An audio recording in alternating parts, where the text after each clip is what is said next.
Hello everyone, कैसे हो आप लोग। उम्मीद करते हैं कि आप लोग बहुत बढ़िया होंगे और अपने एग्ज़ाम का प्रिपरेशन कर रहे होंगे। जैसे कि आप लोगों को पता है कि आर्ट्स वालों के लिए रेगुलर क्लासेस आना शुरू हो चुका है। आज हम लोग देखने वाले हैं हिस्ट्री का जो फर्स्ट चैप्टर है उसके बारे में पढ़ने वाले हैं। यानी कि जो फर्स्ट चैप्टर आपका है ब्रिक्स वाला चैप्टर, जो क्या बोलते हैं, ईंटें, मनके और बस्तियाँ। क्या बोलते हैं बाबू? ईंटें, मनके और अस्थियां बोलते हैं, ध्यान रखिएगा। आज हम लोग इसके बारे में पढ़ने वाले हैं। अब सबसे बड़ी बात क्या है ना कि बच्चे लोग समझ ही नहीं पाते हैं कि क्या पढ़ाने वाले हैं, इसमें क्या पढ़ने के लिए मिलेगा और कौन कौन सा टॉपिक इसमें कवर किया जाएगा। तो देखिए, ये चैप्टर आप देखिएगा तो बहुत लंबा चैप्टर है, यानी कि 30 से 35 पेज का चैप्टर है, सोच लीजिए। और जब आप उसको खुद से पढ़ना शुरू करते हैं तो आपको कहानी कम समझ में आता है और दिमाग में इतना ज़्यादा कन्फ्यूजन क्रिएट हो जाता है कि आप इसको सही तरह का समझिए। एग्जामिनर के पास ना एक लिमिटेड एरिया है, क्वेश्चन वहीं से पूछेगा। ऐसा नहीं है कि 30 पेज है तो कहीं से पूछ देगा, नहीं पूछता है।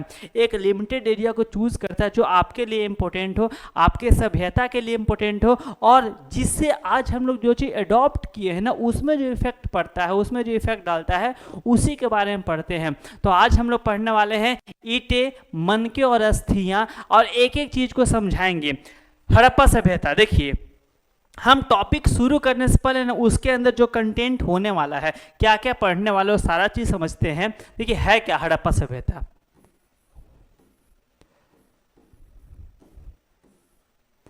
हड़प्पा सभ्यता आप देखिएगा बाबू, सभ्यता। सर सबसे पहली बात कि हड़प्पा क्या है और सभ्यता क्या है बताइए। तो देखिए, आप जब ऊपर का इंडिया का मैप देखते हैं तो ऊपर में आपको 2-3 रिवर्स मिलेगा। क्या मिलेगा? 2-3 रिवर्स मिलेगा, यानी कि इंडस रिवर, इसको कभी कभी इंडस वैली सिविलाइजेशन भी बोलते हैं, और हड़प्पा सभ्यता हम लोग हिंदी में बोलते हैं। तो सभ्यता होता क्या है सर? हड़प्पा तो समझ में आ गया कि वहाँ पे जो फेमस एरिया था उसको हड़प्पा बोलते थे, और इसी वजह से इसका नाम हड़प्पा सभ्यता पड़ा। लेकिन सर सभ्यता क्या होता है? सबसे इंपॉर्टेंट तो ये कि सभ्यता क्या होता है। तो देखिए, सभ्यता एक दिन में रेडी नहीं होता है। सभ्यता को तैयार होने के लिए एक लंबा टाइम चाहिए। कैसे? कि जब लोग रहते रहते या फिर वहाँ के एरिया को समझ करके उस सभ्यता के बारे में जब धीरे धीरे रहना सीखना, खाना पीना, अपने घर का स्ट्रक्चर, अपने रोड का स्ट्रक्चर, अपने नाली को निकासी का स्ट्रक्चर, सब चीज़ सीख जाते हैं ना, तो वह जा करके एक सभ्यता बनता है। और जिसको लोग धीरे धीरे, मतलब सिविलाइजेशन, आप यदि इंग्लिश में इसको देखते हैं सिविलाइजेशन होता है। तो सिविलाइजेशन सिविल वर्ड से बना है, यानी सिविल का मतलब सभ्य होता है। क्या होता है बाबू? सभ्य होता है। यानी कि जब आप अपने लाइफ को सभ्य तरीका से, अच्छे तरीका से, यानी कि जैसे आज आपको पता होता है कि कचरा कहाँ फेंकना है, वो अलग बात है कि आप कचरा वहीं फेंकते हैं जहाँ पे ज़्यादा होता है, लेकिन आपको कचरा वहाँ पे नहीं फेंकना होता है, कचरा आपको डस्टबिन में फेंकना होता है। लेकिन लोग इस चीज़ को समझ नहीं पाते हैं। लेकिन ये चीज़ को ना लोग 100 साल पहले, 200 साल पहले, 300 साल पहले, यानी कि जब हड़प्पा सभ्यता था उस टाइम पे लोग सीख चुके थे। यानी कि आप 12वीं 13वीं शताब्दी में जाते हैं ना, तो वहाँ पे लोग इसके बारे में जानते थे। लेकिन आज 21वीं शताब्दी में लोग ना आज किस तरीक़ा से हमको अपने डिस्पोजल प्रोडक्ट को कहाँ डिस्पोज करना लोगों को समझ नहीं आता है। लेकिन उस टाइम के लोग सभ्यता सीख चुके थे, और हम लोग हड़प्पा सभ्यता से ही आते हैं। लेकिन फिर भी आज हम लोग को पता नहीं होता है कि अपना डिस्पोजल जितना भी हमारा अपशिष्ट पदार्थ है उसको कहाँ फेंकना है, गंदे चीज़ों को कहाँ फेंकना है, कचरा कहाँ फेंकना है, नालियाँ कैसे बनेगी, रोड्स कैसे बनेंगे, हमारा घर कैसा होगा। उस टाइम के लोगों को पता था, लेकिन आज के लोगों को पता नहीं है। तो हम लोग सभ्य तो माने जाते हैं, लेकिन रियल मीनिंग में सभ्य नहीं है। लेकिन उस टाइम के लोग 12वीं 13वीं शताब्दी के लोग क्या थे? सभ्य थे। तो आज हम लोग उसी के बारे में पढ़ने वाले हैं कि हड़प्पा सभ्यता नाम कैसे पड़ा। और 1821 ईस्वी में एक इंसान थे, उनका नाम था दयाराम साहनी। क्या नाम था बाबू? दयाराम साहनी। इन्हीं ने इसका खोज किया था। लेकिन देखिए, सबसे बड़ी इंपॉर्टेंट बात क्या है ना बाबू, एक चीज़ समझिएगा, ठीक है, एक चीज़ समझिएगा। क्या सबसे बड़ी इंपॉर्टेंट बात है कि देखिए सभ्यता मिला कैसे। तो जब आप बात करते हैं कि जब इंडिया में ब्रिटिशर्स लोग आए थे, ठीक है, तो जब ब्रिटिशर्स लोग आए तो उन लोग यहाँ से ना बहुत सारा चीज़ों को अपने एक जगह से दूसरी जगह ले जाने के लिए रोड लाइन बना रहे थे। क्या बना रहे थे बाबू? रोड लाइन, यानी कि रोड, रेलवे लाइन बना रहे थे, रेलवे लाइन। तो जब रेलवे का एक्सपेंशन हो रहा था, रेलवे का जब एक्सपेंशन हो रहा था, एक्सपेंशन हो रहा था, एक्सपेंशन हो रहा था, तो उस टाइम पे आप देखिएगा कि जब खुदाई हुआ था, क्या हुआ था बाबू, खुदाई हुआ था।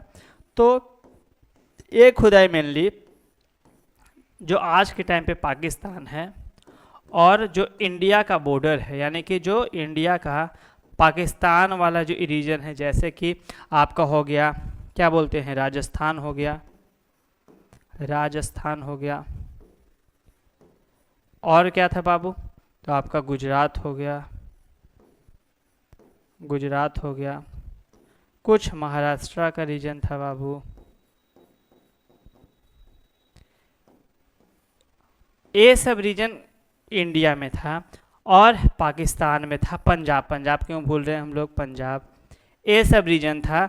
जो जब यहाँ पे खुदाई हुआ तो नीचे दिखा ना कि कुछ पहले के लोग, जैसे कि अभी हम लोग जितना भी चीज़ है, अब मानिए कि एक टाइम ऐसा है कि पूरा पृथ्वी, पूरा अभी का जो सिविलाइजेशन है पूरा ख़त्म हो जाएगा, तो जो यहाँ पे बोतल रखा हुआ है तो ज़मीन के अंदर नहीं रहेगा, तो हाँ सर रहेगा, जो बिल्डिंग है ज़मीन के अंदर नहीं धंस जाएगा, हाँ सर धंस जाएगा, जितना कंप्यूटर बोर्ड सब धंस जाएगा, हम भी धंस जाएंगे, तो हम लोग तो ख़त्म हो जाएंगे, हमारा सिर्फ हड्डी अवशेष मिलेगा, लेकिन ये सब तो रहेगा ना, ये सब तो ख़त्म होने वाला नहीं है, ये सब कहीं ना कहीं ऐसा चीज़ जो कि डिस्पोज नहीं होगा, तो ये सब रहेगा। तो ये सब जब खुदाई हुआ तो बहुत सारा ऐसा चीज़ मिला जिससे लोगों को समझ में आ गया था कि यहाँ पे कुछ ना कुछ तो है, यानी कि लोग यहाँ पे रहते हैं। और जब एक लंबा खुदाई हुआ तो बहुत ही दूर एरिया में एक पूरा का पूरा बस्ती मिला, पूरा का पूरा एक शहर मिला, तो वहीं से लोगों को समझ में आ गया कि यह कहीं ना कहीं एक सभ्यता है। और जब उस सभ्यता को अच्छे तरीक़े से, अभी भी बहुत सारे ऐसे अवशेष हैं, बहुत सारे ऐसे राइटिंग्स हैं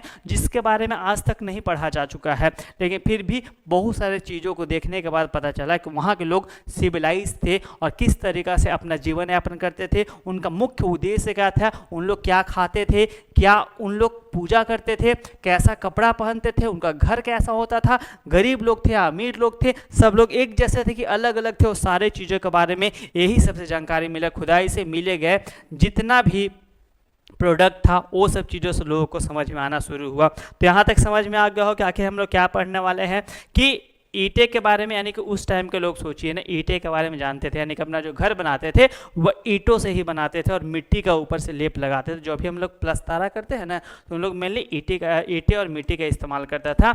मनके क्या होता है, तो उस टाइम पे जो छोटे छोटे सील्स होते थे उसी को मनके बोलते थे, उसका इस्तेमाल। और जो अस्थियाँ, यानी कि जो मरे हुए लोग का ज़मीन के अंदर जो छुप जाना है, जिससे आज के बारे में पता चलता है, हड़प्पा सभ्यता के बारे में, उसके बारे में पढ़ेंगे। और हड़प्पा सभ्यता समझ में आ रहा होगा क्या पढ़ने वाले हैं और क्या नहीं पढ़ने वाले। यदि यहाँ तक आप वीडियो देख चुके हैं तो आगे भी आपको बहुत पसंद आने वाला है, क्योंकि हम लोग स्टार्टिंग में सिर्फ जान रहे थे कि होता क्या हड़प्पा सभ्यता, कैसे हड़प्पा सभ्यता खोज हुआ और किस एरिया में पाया जाता है। मैक्सिमम अभी पाकिस्तान में है, और लेकिन अभी भी 4-5 स्टेट हैं इंडिया के जो कि वहाँ पे हड़प्पा सभ्यता से रिलेटेड साक्ष्य अभी भी मिलते रहते हैं, ध्यान रखिएगा। अब हड़प्पाई मुहरे, जैसे अभी के टाइम पे आप देखते हैं ना कि सिक्का का इस्तेमाल किया जाता है, तो हड़प्पा में ना बहुत सारा ऐसा मुहर मिला जहाँ पे उस टाइम पे जो लोग पूजा करते थे, जो लोग खाते पीते थे, उसके बारे में जानकारी मिला। क्योंकि देखिए अभी भी सिक्का देखिएगा तो यहाँ पे पीछे भारत माता का, भारत लगा हुआ रहता है और भारत का पिक्चर रहता है, इधर भारत के बारे में कुछ ना कुछ लिखा हुआ रहता है। तो इस सिक्का से क्या पता चलता है, तो सर यही पता चलता है कि अभी के टाइम पर जो सरकार है, यानी कि जो काम कर रही है उसके बारे में वहाँ पर जानकारी देती है और इस भारत सरकार के बारे में बताती है, यानी कि उस सरकार के बारे में कुछ ना कुछ इंपॉर्टेंट चीज लिखा हुआ रहता है। तो जब पृथ्वी खत्म भी हो जाएगा, तो जब पृथ्वी में कोई ना कोई लोग जब उस सिक्का को निकालेंगे और जब उसको पढ़ लेंगे तो उनको पता चलेगा कि अभी से इतना साल पहले इस सिक्का को बनाया गया था। यहाँ से कुछ ना कुछ जानकारी इकट्ठा हो जाएगा 21वीं शताब्दी के बारे में। तो यही जो आपका हड़प्पाई मुहरे थे यहाँ पे दिखाई दे रहा था, ये हड़प्पाई मुहरे। अब ये अलग अलग चीज़ों से बना हुआ रहता था, ठीक है। बस एक है सोना, चांदी, कॉपर, आयरन, स्टील, किसी न किसी चीज़ का, मेटल्स का ही होता था। क्योंकि कपड़ा यदि क्या बोलते हैं, यदि मान लीजिए मिट्टी का होता तो पिघल जाता, ख़त्म हो जाता, लेकिन कहीं ना कहीं लोहा ये सब का देखने के लिए मिलता था। अब देखिए हड़प्पा सभ्यता की सबसे विशेष पूरा वस्तु है, यानी कि ये जो है सबसे पुरान वस्तु है। यानी कौन सा, जो हड़प्पाई मुहर है वो सबसे पुरान क्यों है, क्योंकि जब लोग सिविलाइज हो गए ना बाबू, तो सिविलाइज होने के बाद अपने चीज़ों को ट्रांजेक्शन करने के लिए, अपने चीज़ों को एक दूसरे से एक्सचेंज करने के लिए किसका इस्तेमाल करने लगे, हड़प्पाई मोहरों का इस्तेमाल करने लगे। और ये हड़प्पाई मोहरे ये चीज़ को प्रदर्शित करता है कि उस टाइम पे लोग, जैसे अभी भी देखते होंगे तो आप सिक्का पे क्या दिखाई देता है, गांधी जी का फोटो दिखाई देता है, या फिर किसी न किसी भारत माता का चित्र दिखाई देता है, या फिर रविन्द्रनाथ टैगोर का, मतलब जो इंपॉर्टेंट लोग होते हैं उनका पिक्चर देखने के लिए मिलता है। तो वही चीज़ यहाँ पे है कि यहाँ पे इंपॉर्टेंट पिक्चर को इंग्रेव किया गया है जो कि उस टाइम पे फेमस था। जैसे कि यहाँ पे आपको दिखाई दे रहा है एक, क्या बोलते हैं, एक सींग वाला जो जानवर आपको दिखाई दे रहा होगा, तो ये जो जानवर है वो एक सींग वाला है जो बहुत ही फेमस है। क्या था उस टाइम पे, बहुत ही फेमस था, एक सींग ही इसको बोलते थे, एक सींग ही बोलते थे, ठीक है, ये बहुत ही फेमस था। तो ये देखने के लिए आपको मिल रहा होगा, समझ में आ रहा होगा। तो ये बहुत ही इंपॉर्टेंट था। सेल खड़ी, जिसको अस्टेटाइट बोलते थे, क्या बोलते थे, वो अस्टेटाइट बोलते थे, पर बनी यह मुहर छोटी सी चौकोर होती थी, हमेशा चौकोर बनाया जाता है। उस टाइम पे इतना ज़्यादा डिजाइन पे फोकस नहीं किया जाता था, चौकोर ही बनाया जाता था। चित्र और लिपि अंकित है, चित्र जो वहाँ पे फेमस था एक सिंघी वाला उसके बारे में, और जो लिपि, लिपि जो मतलब होता है वहाँ का जो बोलने का तरीका था, भाषा था, लिखने का तरीका था, लैंग्वेज का लिखने का तरीका को लिपि बोलते हैं। तो उस लिपि के, उसी लिपि में यहाँ पे कुछ वर्ड्स लिखे गए हैं जो आज तक पढ़े नहीं गए हैं। एक इंसान था, उनका नाम था जेम्स प्रिंसेप। क्या नाम था बाबू, जेम्स प्रिंसेप। ये सबसे पहले हड़प्पाई सभ्यता के बारे में पढ़े थे, यानी कि उसके बारे में सबसे पहले क्या किए थे, पढ़ करके बताए थे कुछ चीज़ों को, सारे चीज़ आज तक नहीं पढ़ा जा चुका है। चित्रों में जानवर जैसे कि बैल, क्या होता था उस टाइम के लोग, क्या अभी भी लोग बैल पे बहुत ज़्यादा ट्रस्ट करते हैं, तो बैल, हाथी और गेंडा आदि का पिक्चर छापा जाता था, या फिर धार्मिक प्रतीक मिलते थे। क्या मिलते थे, तो जब भी पूछा जाएगा हड़प्पाई सभ्यता का मुख्य विशेषता क्या थी, तो आप बताइए कि वह सभ्यता के टाइम पे, हड़प्पा सभ्यता के टाइम पे जो मुहरे थे वो किससे बनाए गए थे, अस्टेटाइट से बनाए गए थे, जिसको सेल खड़ी भी बोला जाता था। क्या बोला जाता था बाबू, सेल खड़ी बोला जाता था। और उसके ऊपर उसी टाइम का जो चित्र होता था और उस टाइम का जो लिपि होता था उसका इस्तेमाल किया जाता था। उसमें बैल, हाथी और गेंडा का पिक्चर बनाया हुआ रहता था, ध्यान रखिएगा, और धार्मिक प्रतीक मिलते थे। कोई दिक्कत यहाँ तक नहीं हो रहा होगा। लिपि अब तक पढ़ी नहीं जा सकी, बताया था कि जो लिपि है अभी तक पढ़ी नहीं जा सकी है। कुछ चीज़ों को पढ़ा गया है जिसके बारे में जानकारी हम लोग को मिलता है, लेकिन अभी बहुत सारे चीज़ों को पढ़ा नहीं गया है, इसका ध्यान रखिएगा।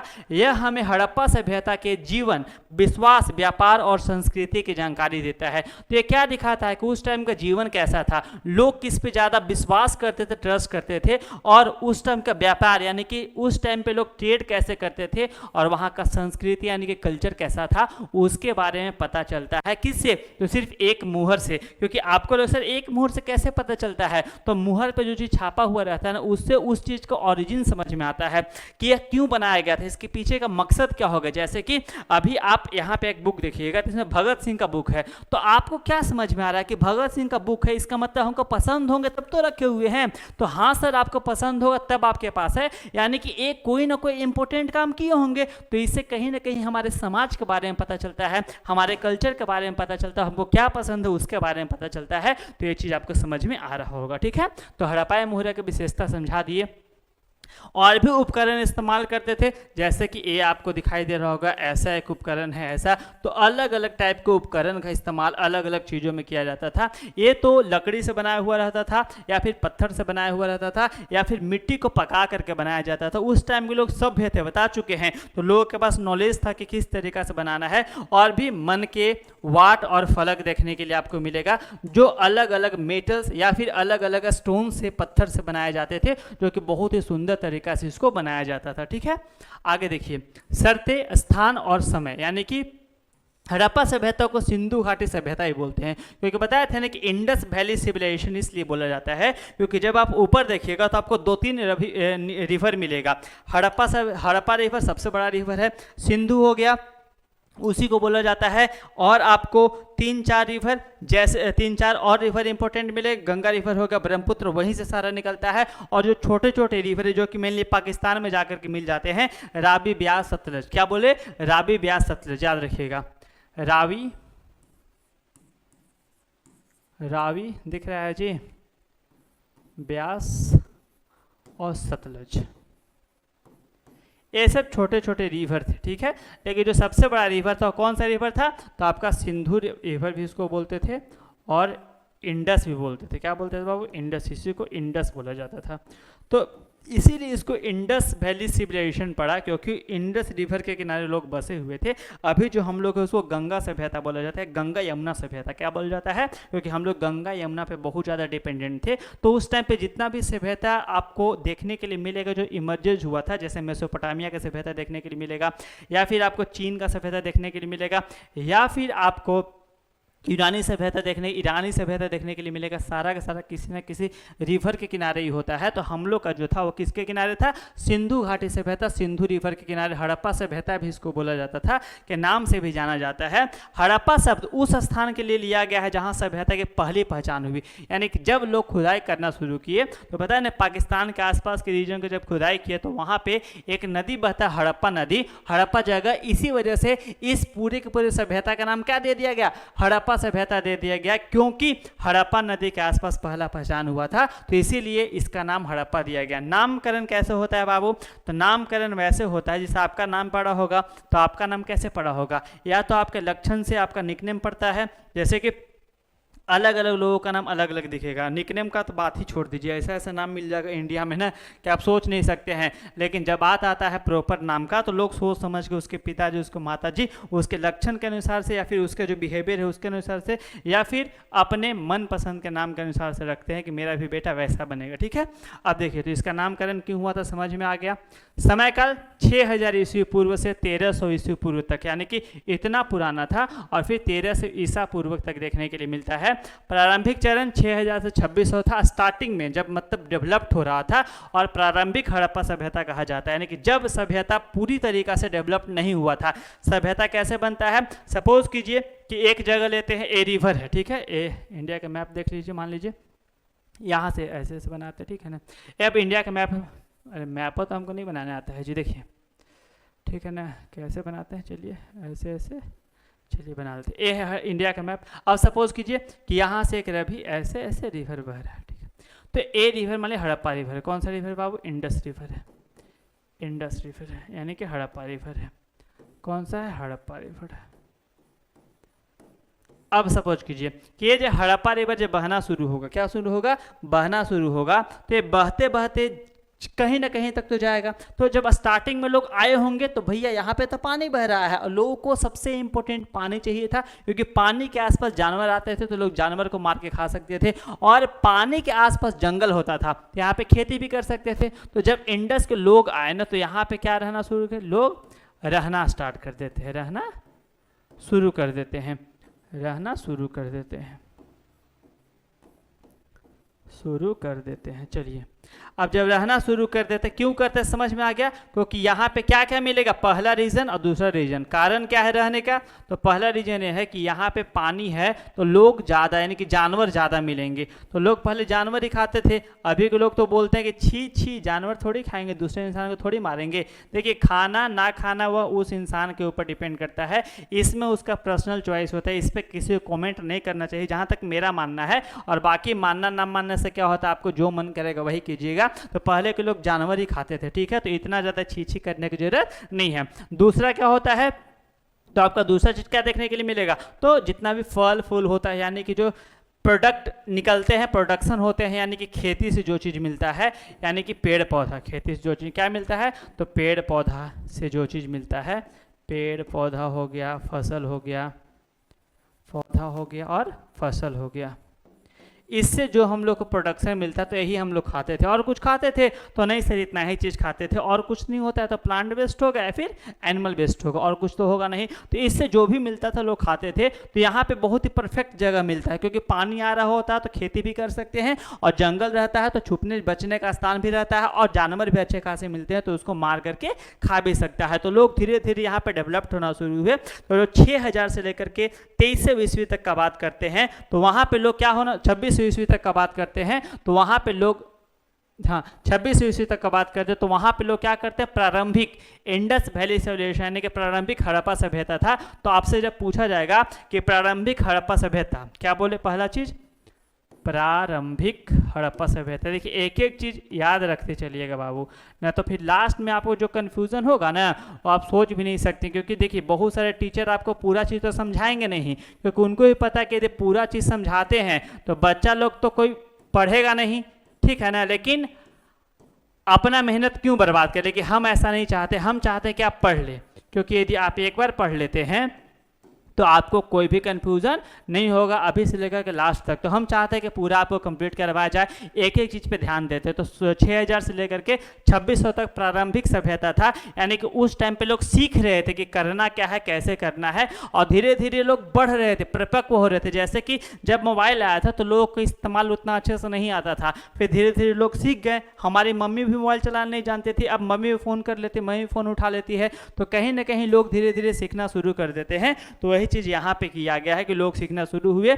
और परिपक्व हड़प्पा, परिपक्व का मतलब जब पूरा डेवलप्ड हो गया तो 2600 से लेकर के 1900 ईस्वी पूर्व, क्या बोले, 2600 से लेकर के 1900 ईस्वी पूर्व, ध्यान रखिए क्या बोलते हैं कि 2600 से लेकर के 1900 ईस्वी पूर्व, 2600 से लेकर के 1900 ईस्वी पूर्व तक क्या था, यहां तक जो क्या बन चुका था, परिपक्व बन चुका था। क्या बन चुका था, परिपक्व बन चुका था। परिपक्व क्या हो चुका था, परिपक्व हो चुका था। कैसे परिपक्व हो चुका था, तो डेवलप्ड हो चुका था। क्या हो चुका था बाबू, डेवलप्ड, पूरी तरीका से डेवलप्ड हो चुका था। अब यहाँ के लोग सीख चुके थे कि किस तरीका से खाना खाना है, कैसे घर बना के रहना है, मतलब स्थिर हो चुके थे कि अब भटकने की जरूरत नहीं। पहले के लोग भटकते थे कि जहाँ पे खाना मिला, जहाँ पे अनाज मिला वहीं पे चले गए, लेकिन ये चीज़ खत्म हो चुका था, ठीक है। अब पतन का काल यानी कि कैसे समाप्त हुआ, तो समाप्त होने का रीज़न आज तक नहीं पता चलता है।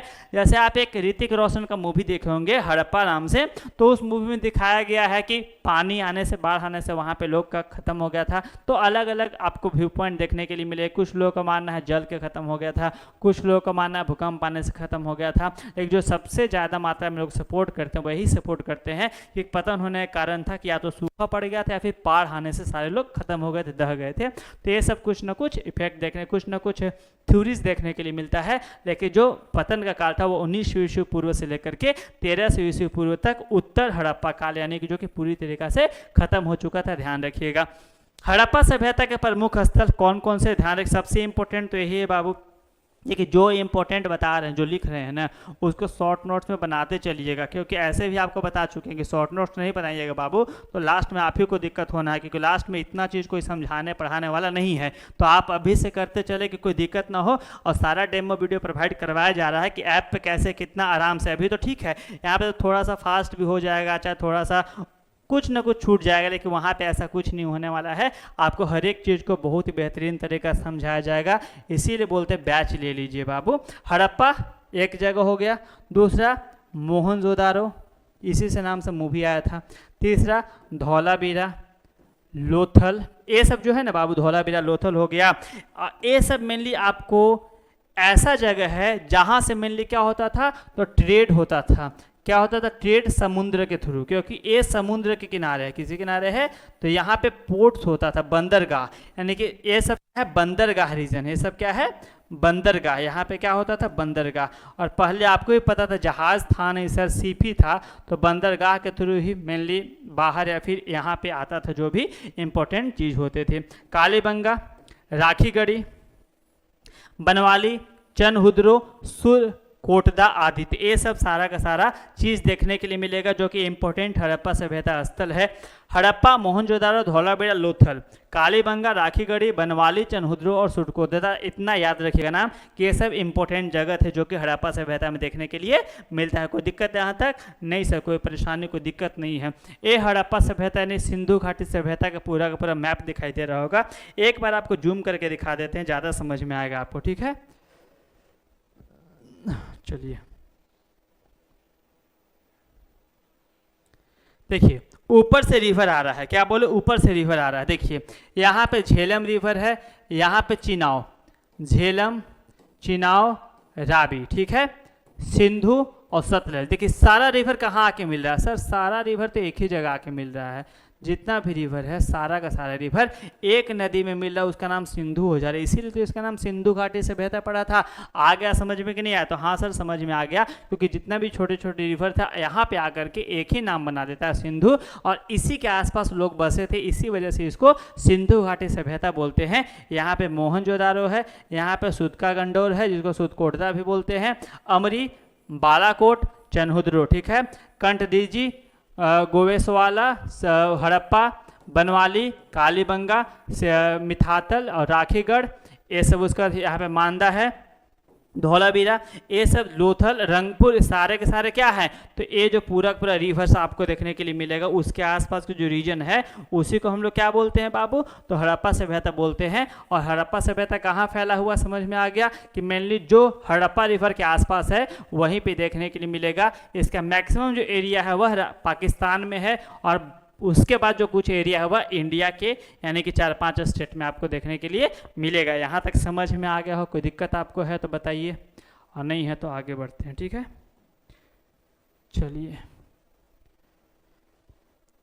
चलिए अब सिंधु घाटी सभ्यता समझिए, प्रमुख तथ्य इंपॉर्टेंट पॉइंट्स क्या क्या है सिंधु घाटी सभ्यता का।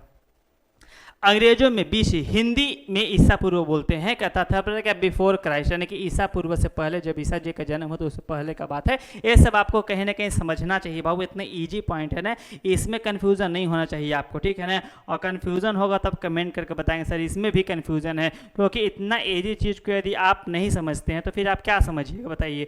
इतना तो समझ में आपको आना चाहिए। कभी कभी आप तिथियों से पहले एडी लगाते हैं, जो अभी के टाइम पे देखें ईसा देखने के लिए मिलता है, इतना ईस्वी लिखा पाते हैं, तो इसको एनो डोमिनी होता है, जो 2 लैटिन वर्ड से मिलकर बना हुआ है।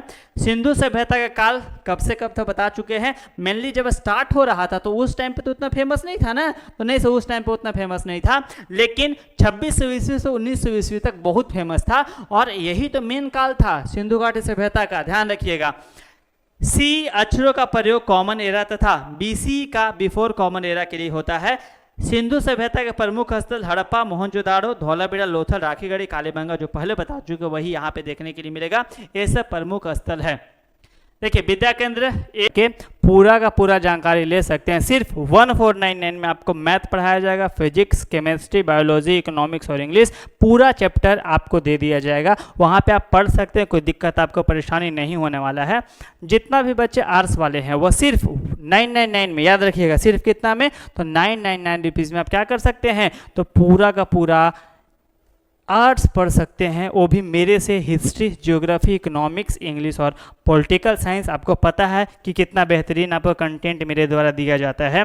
इकोनॉमिक्स के लिए तो बोल चुके हैं, इकोनॉमिक्स इससे बेहतरीन आपको पूरा झारखंड बोर्ड में कोई नहीं देने वाला है, जो कि विद्या केंद्र देगा। सिर्फ 499 में आप विद्या केंद्र पे पूरा इकोनॉमिक्स, पूरा प्रीवियस ईयर क्वेश्चंस और पूरा का पूरा क्वेश्चन आंसर, साथ में कम से कम 1000+ MCQ के साथ तैयारी कर सकते हैं। तो यहाँ पे आप हमारे नंबर 8217232511 पे कांटेक्ट कर सकते हैं। यहाँ पे आपको सारे ऑथेंटिक जानकारी मिल जाएंगे, कोई दिक्कत नहीं है। चलिए अब आके हड़प्पा सभ्यता शुरू कैसे हुआ, हड़प्पा सभ्यता किस तरीके से डेवलप्ड हुआ, लोग को कैसे पता चला कि यही हमारे लिए बेस्ट है, क्योंकि सभ्यता एक दिन में तो नहीं बना, हजारों साल लगता है सभ्यता बनने में। तो कैसे सभ्यता रेडी हुआ, कैसे लोग उस चीज़ को माने, विकसित कैसे हुआ, तो देखिए विकसित हड़प्पा सभ्यता से पहले भी इस क्षेत्र में कुछ संस्कृतियां अस्तित्व में थी। जैसे बताया ना कि सभ्यता एक दिन में तो तैयार नहीं होता है बाबू, तो जब एक दिन में तैयार नहीं होता है भैया तो क्या होगा कि लोग वहाँ पे बसना शुरू होंगे, 10 लोग, 20 लोग, 30 लोग, फिर 1000 लोग आए होंगे। वैसे करके लोग सीखना शुरू किए होंगे कि हम घर बना के रह सकते हैं, हम अपने नाली को कितने अच्छे तरीक़ा से बाहर डिस्पोज कर सकते हैं, गंदगी को हटा सकते हैं, और अपना घर कैसे बना सकते हैं, रोड कैसे बना सकते हैं, वह सारे चीज़ धीरे धीरे करके देखने के लिए मिलता है। ये संस्कृतियाँ अपनी विशिष्ट मृदभांड, क्या है, मृदभांड शैली से संबंधित थी, तथा इसके संदर्भ में हमें कृषि के बारे में, यहाँ के पशुपालन के बारे में और कुछ शिल्पकारी के साक्ष्य भी मिलते हैं। यानी कि यहाँ पे जब खुदाई हुआ तो विकसित विशिष्ट मृदभांड शैली, यानी कि पहले के लोग जो आर्ट और कल्चर देखते थे तो पहले के लोग ना किसी भी चीज़ को पकाते थे। जैसे सपोज कीजिए कि आज के टाइम पे जो बर्तन देखते हैं तो आपका एल्युमिनियम का, लोहा का बना हुआ होता है। पहले ऐसा नहीं था। पहले क्या होता था, उस बर्तन को किससे बनाया जाता था, तो मिट्टी से बनाया जाता था, उसको पकाया जाता था। तो जितना भी मृदभांड शैली थे उसके बारे में यहाँ से जानकारी मिलता है। यहाँ पे कृषि कैसे होता था, पशुपालन कैसे होता था और शिल्पकारी के साक्ष्य भी मिलते हैं। यानी कि जितने भी चीज़ मिले उस पर शिल्प कला किया हुआ है, यानी कि लोग अपने से इंग्रेविंग किए हुए हैं, तो जिससे उस जगह के बारे में हमको आसानी से पता चलता है।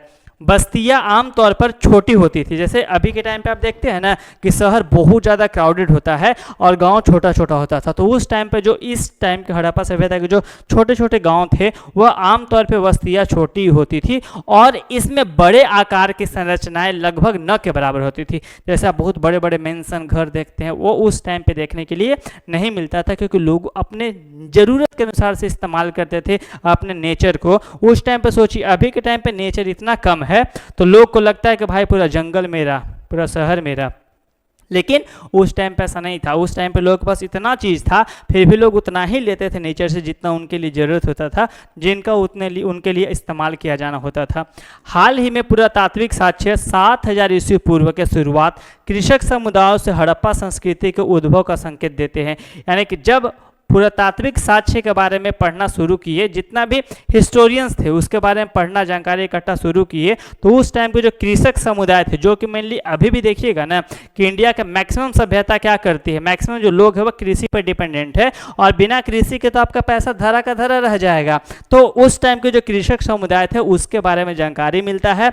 और शहरी चरण, जब लोग धीरे धीरे जब गांव से आगे बढ़े, बस्ती से आगे बढ़े तो शहर बनाना शुरू किए। तो जब शहरीकरण होना शुरू हुआ, यानी कि परिपक्व हड़प्पा, यानी कि जब डेवलप्ड हो गया पूरी तरीका से, तो प्रारंभिक हड़प्पा चरण में क्रमिक परिवर्तन और आंतरिक विकास का परिणाम था। तो ऐसे ही नहीं कि अचानक से हो गया कि सर अचानक से लोग उठा और शहर बना दिया। शहर ऐसा नहीं बनता। देखिए, जब प्रारंभिक चरण था तो लोग सीख रहे थे। प्रारंभिक चरण में लोग सीख रहे थे। क्या कर रहे थे बाबू? प्रारंभिक चरण में लोग सीख रहे थे। अब इसका विशेषता बोलेगा तो विशेषता क्या है? तो लोग सीख रहा था, क्या सीख रहा था? कृषि करना सीख रहा था, कृषि करना। ठीक है, कृषि करना। ठीक है, और क्या सीख रहा था? और क्या सीख रहा था बताइए? और धीरे धीरे लोग क्या कर रहे थे? तो अपना घर को बना रहे थे। घर बनाना, यानी कि किससे घर बना? ईंटों का इस्तेमाल। यानी कि इसका सिंपल बोल से ईंटों का इस्तेमाल होना शुरू हो चुका था। ईंटों का इस्तेमाल होना शुरू हो चुका था। और क्या हुआ था? तो लोग सिक्का बनाना शुरू कर चुके थे। अब सिक्का मतलब स्टेटाइट का इस्तेमाल करके, ठीक है, सिक्का बनाना शुरू कर चुके थे। क्या हो गया था? सिक्का बनाना इस्तेमाल कर चुके थे। ठीक है, सिक्का बनाना। और क्या, जब सिक्का बना तो लोग ट्रेड करना शुरू कर चुके थे, यानी कि ट्रेड करना शुरू कर चुके थे। ठीक है, तो ये सब चीज़ देखने के लिए आपको मिलता है प्रारंभिक में। लेकिन जब प्रारंभिक खत्म होता है, क्या होता है? प्रारंभिक खत्म होता है तो शहर बनना शुरू हो जाता है। क्या बनना शुरू हो जाता है? शहर। अब शहर बनता है तो उसका विशेषता क्या होगा? तो शहर में बड़े बड़े घर बनने लगते हैं। बड़े बड़े घर, बड़े बड़े घर। ठीक है, अब यहाँ पे पक्की ईंटों का इस्तेमाल शुरू होता है। किसका? पक्की ईंटों का इस्तेमाल। पक्की ईंटों का इस्तेमाल शुरू होता है। पक्की ईंटों का इस्तेमाल शुरू होता है। और क्या होता है? तो यहाँ पे लोग ना नाली बनाना सीख चुके थे। नाली बनाना, यानी कि नाली बनाने का मतलब है कि अपने चीज़ों को डिस्पोज करना सीख चुके थे। क्या चुके थे? अपने चीज़ों को डिस्पोज करना सीख चुके थे, यानी कि गंदा पानी निकालना सीख चुके थे कि किस तरीक़ा से अपने एरिया से गंदा पानी को हटा सकते हैं, निकाल सकते हैं। ठीक है, यहाँ तक आपको दिक्कत नहीं होगा। चलिए आगे समझ में यहाँ तक। तो हाँ सर, और क्या कर चुके थे बताइए? तो और क्या कर चुके होंगे बताइए?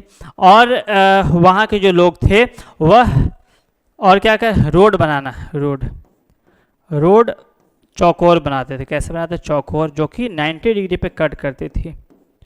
जो कितना डिग्री पे करते? समकोण कट करती थी। क्या करते थे? समकोण समकोण पे बनाते थे। ठीक है, तो ये सब चीज़ सीख चुके थे, यानी कि धीरे धीरे डेवलप्ड हो चुके थे, यहाँ तक समझ में आ चुका होगा। और आंतरिक विकास का ही परिणाम, यानी कि धीरे धीरे जो अंदर विकास हुआ था उसी का परिणाम आपको देखने के लिए मिलता है कि हड़प्पा सभ्यता कैसे परिपक्व हो जाता है। ठीक है, दूसरा निर्वाह के तरीके, वहाँ के जीवन यापन का तरीका चेंज हो चुका था। लोग ने जीवन यापन के लिए जो पहले तरीका इस्तेमाल करते थे वो सब चीज़ों चेंज कर चुके थे, यानी कि विकसित हड़प्पा संस्कृति के कुछ प्रमुख स्थल पर पक्के आरंभिक हड़प्पा संस्कृति अस्तित्व में थी। यानी कि उस टाइम पे लोग धीरे धीरे ज़्यादा समझदार हो चुके थे। पढ़े लिखे नहीं बोल सकते, क्यों नहीं बोल सकते? क्योंकि उस टाइम पे पढ़ाई लिखाई था जी नहीं था, नहीं था सर। ठीक है, तो वही ठीक था। नहीं, ऐसा कुछ नहीं है। जब लोग सिविलाइज होता है तो नया नया तरीका से लोगों को समझाने का तरीका शुरू करता है। पहले ऐसा नहीं था, पहले लोग समझदार खुद होते थे, तो उस टाइम पे पक्के हड़प्पा सभ्यता के बारे में समझदारी मिलना शुरू हो जाता है। इन संस्कृतियों में कई तत्व ऐसे थे जिनमें निर्वाह के तरीके शामिल थे, और उसमें संस्कृति में ऐसे इतने सारे इंपॉर्टेंट पॉइंट्स मिले हैं जिससे हम लोग को समझ में आता है कि हाँ, यहाँ पे लोग ने निर्वाह का तरीका ढूंढ रहे थे कि यहाँ पे कैसे जीना है, इस चीज़ से कैसे निकलना है, और हमारा रोड कैसा हो, हमारा घर कैसा हो, हमारा समाज कैसा हो, सारे चीज़ों के बारे में लोग धीरे धीरे सीखना शुरू कर चुके थे, जहाँ से बहुत सारे निर्वाह के तरीके शामिल थे।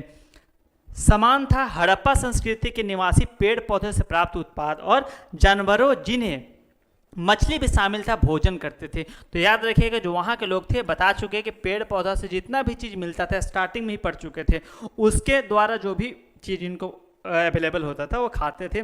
और साथ में जानवर जिनमें से मछली का भी शामिल होना मिलता है।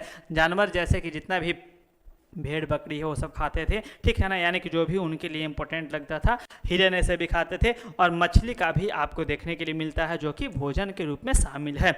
अनाज के दानों तथा बीजों की खेती खोज, अनाज के दाना हो गया या फिर बीजों की खोज से पता चलता है कि पुरातत्वविद आहार संबंधित आदतों के विषय में जानकारी प्राप्त करने में सफल हो पाए।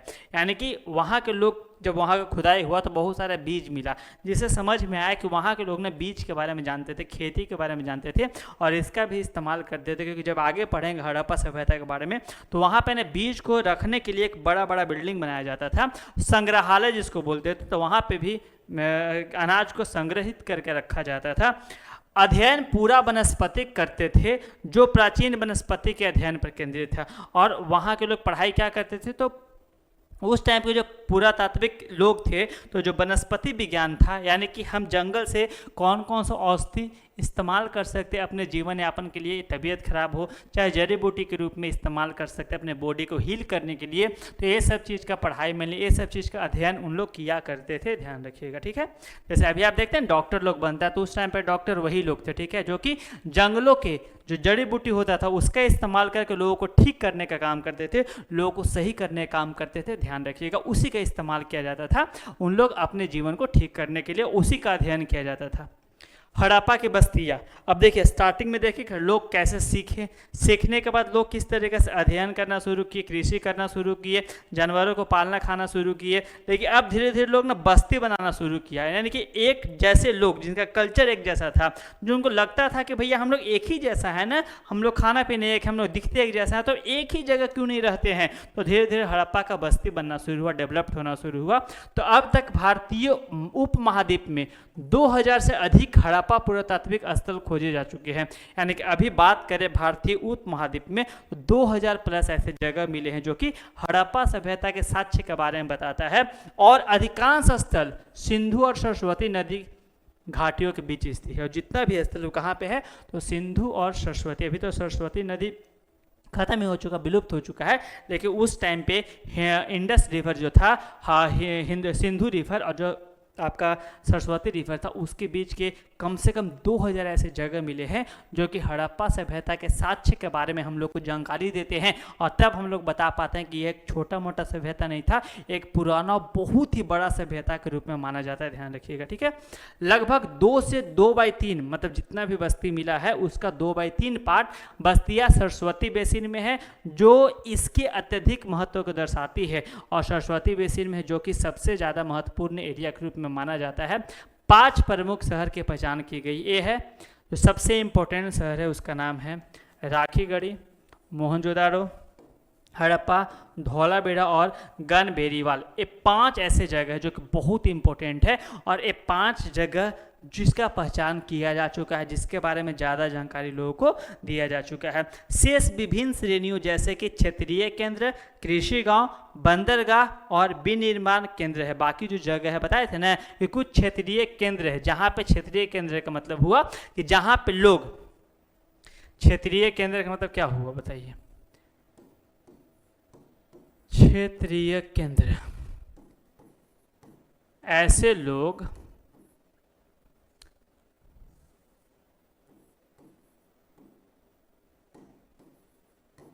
यहाँ पे लोग क्यों आते होंगे? तो ट्रेड करने के लिए आते होंगे।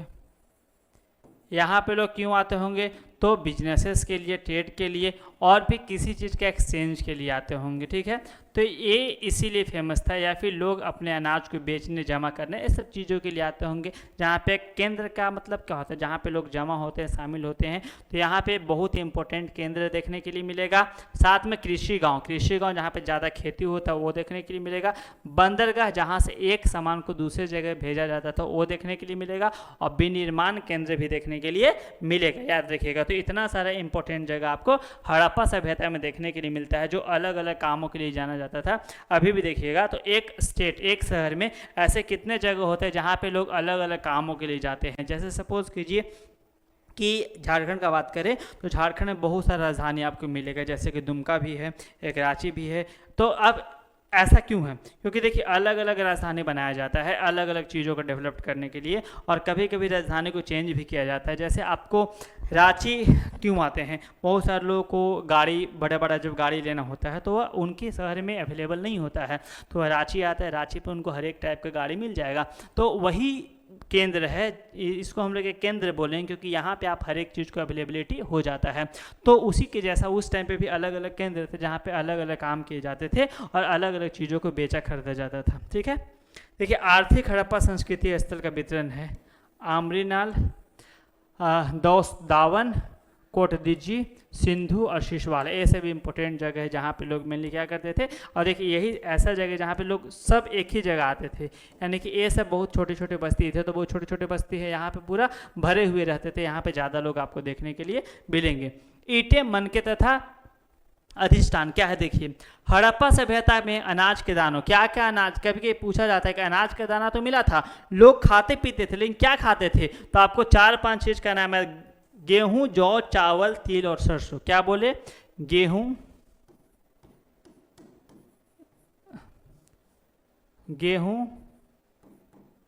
जौ,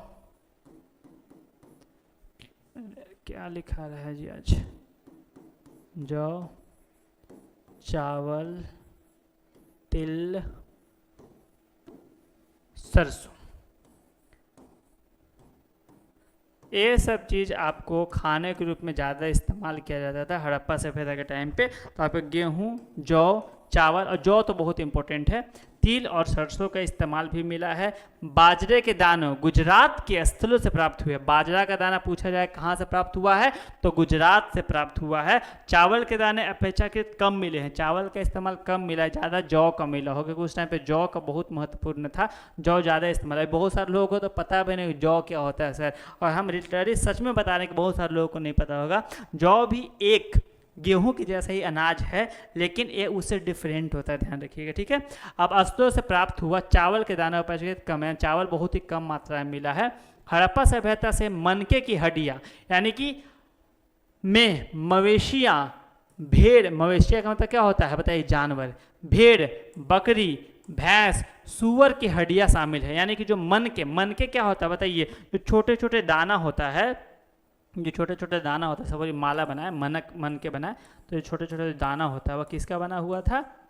तो भेड़ हो गया, ये सब चीज़ों का छोटे छोटे हड्डियाँ आपको देखने के लिए मिलेगा, मन के रूप में देखने के लिए मिलता है। वह किसका किसका मिलेगा आपको? तो किधर गया, किसके देखने के लिए मिलेगा? तो आपको सूअर, भैंस, बकरी, मवेशिया, मतलब बहुत सारे जानवर और भेड़। तो आपको 4 याद रखना है, भेड़, बकरी, भैंस, सूअर। भेड़, बकरी, भैंस, सूअर का हड्डियाँ शामिल है, जो कि हड़प्पा सभ्यता के टाइम पे मनकों के रूप में इस्तेमाल किया जाता था। पशु प्राणी विज्ञानियों के अध्ययन से जीव पुरातात्विविदों द्वारा किए गए अध्ययन के संकेत मिलता है कि ये सभी जानवर पालतू थे। अब समझ में आता है कि सारे जानवर पालतू थे, क्यों? क्योंकि जंगली जानवर तो कहीं कहीं पाए जाते हैं, लेकिन हर एक जगह पे इसका इस्तेमाल देखने के लिए मिला है। तो समझ में आता था कि ये जानवर हर एक लोगों के घर में पाए जाते हैं। जैसे अभी भूकंप आया, पूरा पृथ्वी खत्म हो गया, तो हर एक लोगों के घर में मैक्सिमम कुत्ता मिलेगा ही मिलेगा, गाय मिलेगा ही मिलेगा, भैंस मिलेगा ही मिलेगा। तो इससे क्या पता चलता है कि हर एक घर में ये सब चीज़ों का होना मतलब पालतू जानवर है, क्योंकि जंगली जानवर कौन ही रखेगा हर एक घर में। तो यहाँ पे ये चीज़ समझ में आ रहा होगा आपको, ठीक है। जंगली प्राणी जाति जैसे कि बवाह, जिसको सुअर बोलते हैं, हिरन तथा घड़ियाल की हड्डियां भी मिली है। और जंगली प्रजातियों जैसे कि बवाह, जिसको सुअर मतलब जंगली सुअर, हिरन और घड़ियाल का भी हड्डी यहाँ पे देखने के लिए मिलता है, जो कि जंगली माना जाता है, जंगली के रूप में देखने के लिए मिलता है। यह नहीं जान पाए कि हड़प्पा निवासी स्वयं इन जानवरों का शिकार करते थे अथवा अन्य आखेटक समुदाय ने इसका मांस प्राप्त करते थे। बोल रहा है कि आगे जो हड़प्पा सभ्यता के लोग थे, उन लोग खुद ही जंगल में जाते थे और जंगल जानवरों को मार के खाते थे, या फिर इन लोग कुछ ऐसे जनजाति जो कि आखेटक उसको बोलते हैं, जो कि एक जगह से दूसरे जगह पे जाते हैं, अलग अलग जगह पे खाना पीना को एकत्रित करने के लिए, या फिर उनसे प्राप्त करते थे, यानी कि उनसे पैसा दे करके या फिर किसी चीज के एक्सचेंज के बदले में मांस को खरीदा करते थे। आज तक पता नहीं चल पाया है। मछली तथा पक्षियों की हड्डियां भी मिली है। मछली लोग खाते थे तो इसका हड्डी, और पक्षियों का भी हड्डी मिला है, क्योंकि लोग पक्षी को भी खाते थे। मुर्गा क्या है, पक्षी है ना जी, आप खाते कि नहीं खाते? बहुत सारे लोग खाते हैं, तो इसका भी हड्डी देखने के लिए मिलता है। अब कृषि प्रौद्योगिकी बताया था ना कि एक ऐसा जगह था जहाँ पर कृषि खेती बहुत ही ज़्यादा किया जाता था। तो कृषि प्रौद्योगिकी के बारे में भी देखने के लिए मिलता है, ध्यान दीजिएगा, ठीक है। चलिए देखिए क्या है, दिख रहा होगा। देखिए ये आपका पक्की मीटों से बना वृषभ, यानी कि भैंस जो है, जो कि किससे बना हुआ? पक्की मीटों से। देखिए पहले मिट्टी पक्का थोड़ी होता है जी, मतलब मिट्टी होता है उसको लोग पका देते थे कि एक लंबे टाइम तक टिक सके। तो पक्की मीटों से बना वृषभ का यहाँ पे चित्र दिखाया गया होगा। चर्चा कीजिए मानचित्र 1 और 2 में आपस में तुलना कीजिए, इसमें से बस्तियों के भीतर में समानताएं तथा असमानताएं की सूची बताइए। देखिए पहले बस्ती होता था, 2 टाइप का बस्ती होता था, एक ऊंच बस्ती, एक नीच बस्ती। ऊपर वाले बस्ती में गरीब लोग रहते थे कि अमीर लोग रहते थे? अमीर लोग रहते थे, जिसका ज़्यादा पैसा होता था, बड़े बड़े घर, बड़े बड़े बिल्डिंग होते थे।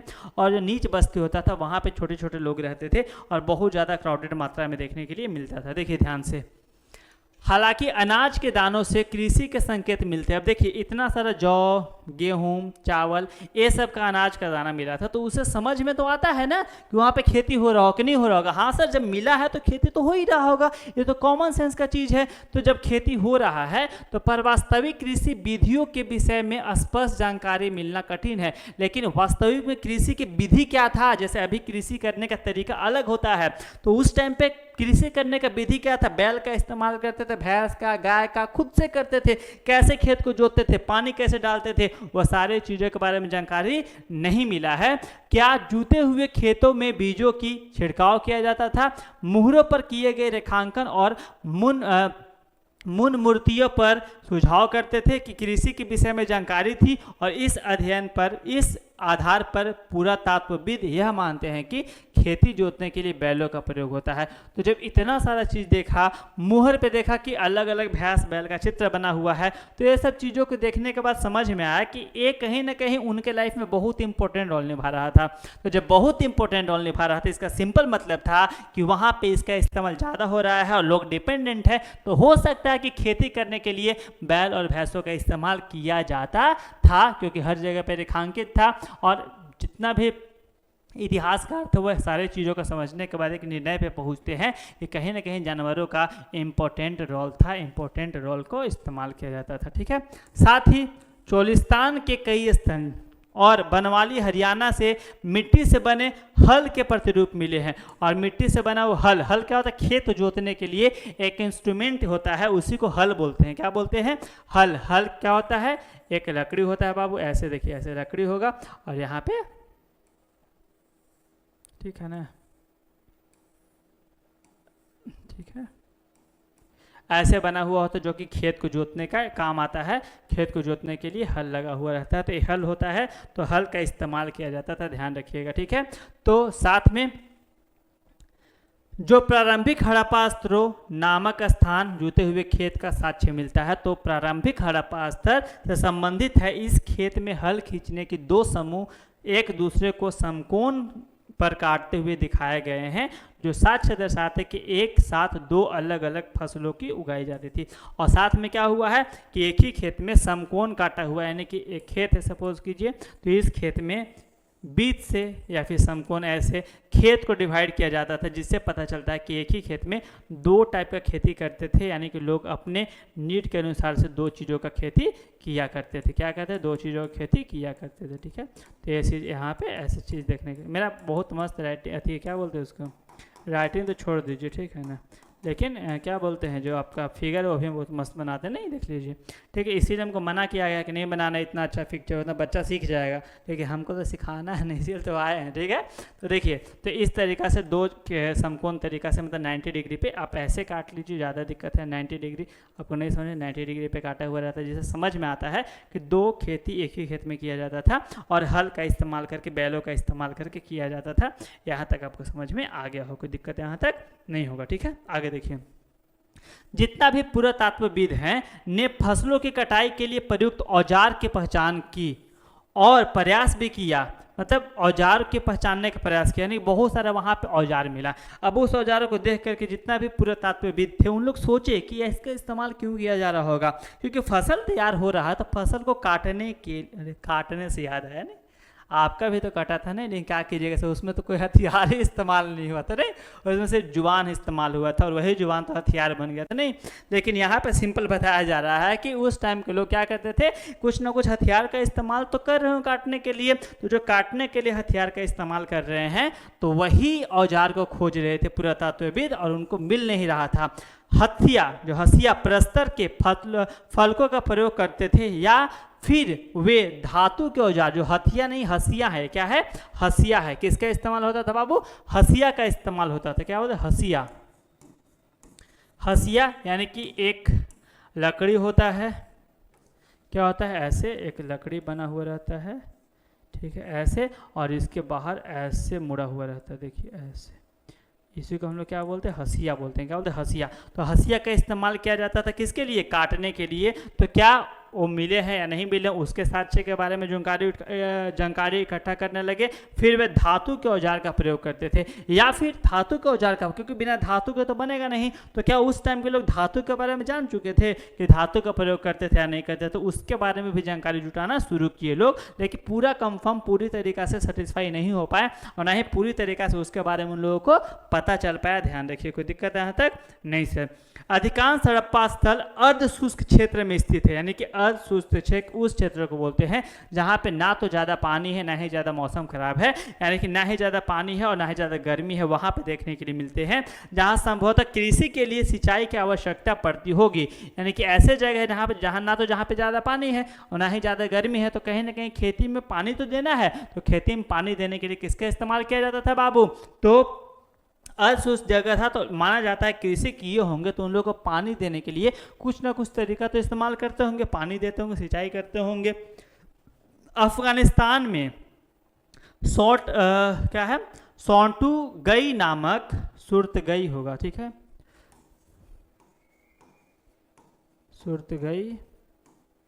सुरतगई नामक हड़प्पा स्थल में नहरों के कुछ अवशेष मिले हैं। क्या बोले,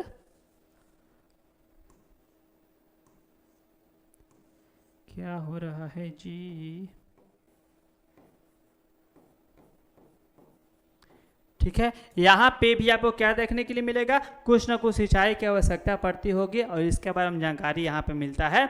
अफगानिस्तान में ध्यान रखिएगा, ठीक है, नहरों का कुछ अवशेष भी मिले हैं, परंतु पंजाब और सिंध में नहीं। देखिए, पंजाब और सिंध में इसके बारे में कोई भी जानकारी नहीं मिला है। क्या बोले, पंजाब और सिंध में इसके बारे में कोई भी जानकारी नहीं मिला है, ध्यान रखिएगा, ठीक है। अब ऐसा संभव है कि प्राचीन नहरों बहुत पहले ही नष्ट हो चुकी थी, क्योंकि माना जा सकता है क्योंकि जब पूरा पृथ्वी यानी कि पूरा का पूरा क्या खत्म हो गया था, तो हड़प्पा सभ्यता खत्म हो गया था, तो वहाँ का जो अवशेष तो भी खत्म ही थे। देखिए, ये सब तो ऐसे अवशेष बचे थे ना जो खत्म होने वाले नहीं थे, यानी कि पूरी तरीक़ा से रिसाइकल खत्म नहीं हो, सड़ने गलने वाले नहीं थे, तो बच गया था। लेकिन कुछ ऐसे भी चीज़ है जैसे कि नहर, तो नहर तो ऊपर से पूरा मिट्टी आएगा तो नहर खत्म हो जाएगा ना। सपोज कीजिए कि एक नहर है, ये नहर है मान लीजिए, ऐसे नहर बना हुआ है, तो ऊपर से पूरा मिट्टी मिट्टी मिट्टी मिट्टी ढक जाएगा तो पूरा नहर ही क्या हो जाएगा, खत्म हो जाएगा, पता ही नहीं चलेगा। तो माना जाता है कि जो नहर है आपका वह क्या हो चुका, ढक चुका होगा जब पूरी तरीक़ा से बाढ़ आया होगा या फिर पूरी तरीक़ा से ऊपर से मिट्टी आ गया होगा तो ख़त्म हो चुका है, ऐसा माना जाता है। लेकिन ऐसा भी हो सकता है कि कुओं से प्राप्त पानी का उपयोग कृषि कार्यों के लिए किया जाता होगा, और ऐसा माना जाता है कि कुआं का भी इस्तेमाल किया जा सकता होगा, क्योंकि पानी तो देना है, तो पानी देने के लिए क्या चाहिए, कुआं चाहिए, तो कुआं का भी इस्तेमाल किया जाता होगा। ध्यान रखिए, किसके इस्तेमाल, कुआं का भी इस्तेमाल किया जाता होगा। ध्यान रखिए, कोई दिक्कत है यहाँ तक? नहीं सर कोई दिक्कत नहीं। अब देखिए, अब आया धातु और औजार, यानी कि अब लोगों को और भी इंपॉर्टेंट चीज़ मिला, धातु मिला, क्योंकि ये तो कभी सड़ता गलता खत्म नहीं होता है जी, तो नहीं सर ये तो खत्म नहीं होता है, तो ये सब भी देखने के लिए मिला, यानी कि प्रौद्योगिकी प्रागैतिहासिक अवशेष मिले, जैसे कि धातु के औजार मिले। देखिए इतने सारे औजार मिला तो समझ में आ गया कि यानी कि यहाँ के लोग ना धातु का इस्तेमाल भी करते थे। क्या बोले कि हड़प्पा सभ्यता के जो लोग थे वह क्या करते थे, हड़प्पा सभ्यता के लोग क्या करते थे, हड़प्पा के लोग धातु का इस्तेमाल करते थे। किसका इस्तेमाल करते थे बाबू, धातु का इस्तेमाल करते थे, धातु का इस्तेमाल करते थे। कोई दिक्कत है बताइए, इस्तेमाल करते थे, कोई दिक्कत है यहाँ तक? नहीं है सर कोई दिक्कत नहीं है, ठीक है। धौलावीरा में मिला जलाशय, बताते एक बहुत बड़ा जलाशय मिला था, यहाँ आप देखिएगा इतना बड़ा जलाशय भी देखें, जिसको पूजा पाठ के लिए इस्तेमाल करते थे। किसके लिए, पूजा पाठ के लिए इस्तेमाल, नहाने धोने के लिए इस्तेमाल इसका करते थे। और क्या मिला है, इसके रख रखाव कार्य पर ध्यान दीजिए, मतलब देखिए कितना सुंदर तरीका से इसको बनाया गया। देखिए सीढ़ी पत्थर किसका किसका इस्तेमाल करके बहुत ही प्यारा तरीका से बनाया गया है, तो इसका इस्तेमाल देख लीजिए, ठीक है। और क्या है, चर्चा कीजिए, क्या आपको लगता है कि इस औजारों का प्रयोग फसल कटाई के लिए होता होगा? क्या इसका तो नहीं होता होगा, सिंपल चीज़ है, क्योंकि इससे कैसे काटेगा फसल, ठीक है ना, तो इसका इस्तेमाल नहीं होता होगा। ईंटें, पक्की ईंटों और पत्थरों से बना मजबूत जलाशय, देखिए जलाशय के बारे में बोले ना कि बहुत इंपॉर्टेंट कैसे बनाया गया है, कहीं कहीं पूछता है कि जलाशय की विशेषता बताइए जो कि हड़प्पा सभ्यता के टाइम पे पाया गया था, तो उसके बारे में क्या क्या बताइएगा कि इसकी जो बनावट है पक्की ईंटों से की गई है और पत्थरों से की गई है, जो कि मजबूत जलाशय का काम करता है।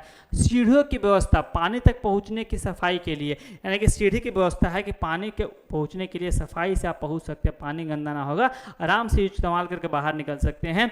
और जल निकासी का उचित व्यवस्था, देखिए यहाँ पे जल निकासी का उचित व्यवस्था, अभी तो देखते हैं ना लोग बनाते हैं, आता है ना योजना आता है सरकार के द्वारा, क्या बना, तालाब नल बनाने के लिए, पानी निकलने की कोई व्यवस्था ही नहीं होता। यहाँ पे पानी बनाने की व्यवस्था उस टाइम पे किया गया। सोचिए हम लोग से कितना डेवलप थे, हम लोग मानते कि बहुत डेवलप्ड है, टेक्नोलॉजी में डेवलपमेंट है, लेकिन कॉमन सेंस में तो डेवलपमेंट नहीं है ना, तो हम इंफ्रास्ट्रक्चर में डेवलप्ड है। अब वैसे नहीं सोचिए सर उस टाइम पे कहाँ बिल्डिंग था, सोचिए वहाँ के लोगों को पता था कि हम अपने डिस्पोजल चीज़ों को कैसे डिस्पोज कर सकते हैं। अभी के लोग तो एक्सपोज हो रहे, डिस्पोज कहाँ कर पाते हैं भैया, बस बाहर फेंक दिए, एक्सपोज कर दिए चीज़ों को, ठीक है ना, तो इस चीज़ का ध्यान नहीं रखते हैं। लेकिन वहाँ के लोग कितने ज़्यादा सही तरीक़ा से इसका इस्तेमाल करते थे।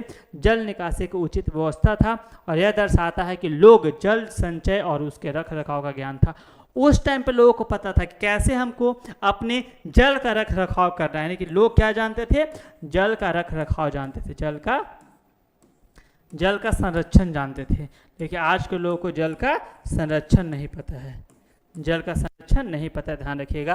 तो उस टाइम के लोग जल के संरक्षण के बारे में जानते थे, लेकिन आज के लोग जल के संरक्षण के बारे में नहीं जानते, ध्यान रखिए। कोई दिक्कत है यहाँ तक? नहीं है कोई दिक्कत, कोई परेशानी नहीं है, कोई परेशानी। आगे देखिए, प्रयोग सिंचाई के लिए किया जाता हो, बताया था उसका प्रयोग हो सकता है सिंचाई के लिए किया जाता हो। इसके अतिरिक्त धौलावीरा गुजरात में मिले जलाशय का प्रयोग संभवतः कृषि के लिए जल संचय हेतु किया जाता था। और धौलावीरा जो कि गुजरात में है, पूछा जाए धौलावीरा कहाँ पे है, तो गुजरात में है। यहाँ पे भी जो जलाशय मिले हैं उसका माना जा सकता है कि संभवतः इसका इस्तेमाल कृषि में जल संचय को देने के लिए, जल का इस्तेमाल कृषि को खेत में पानी देने के लिए इसका इस्तेमाल किया जाता होगा। कोई दिक्कत आपको? नहीं सर कोई दिक्कत, कोई परेशानी नहीं है। थोड़ा सा इसको बड़ा करते हैं जी,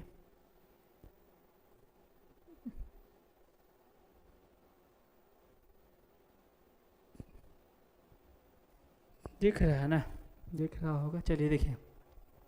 अब नेक्स्ट क्या है, पुरावस्तुओं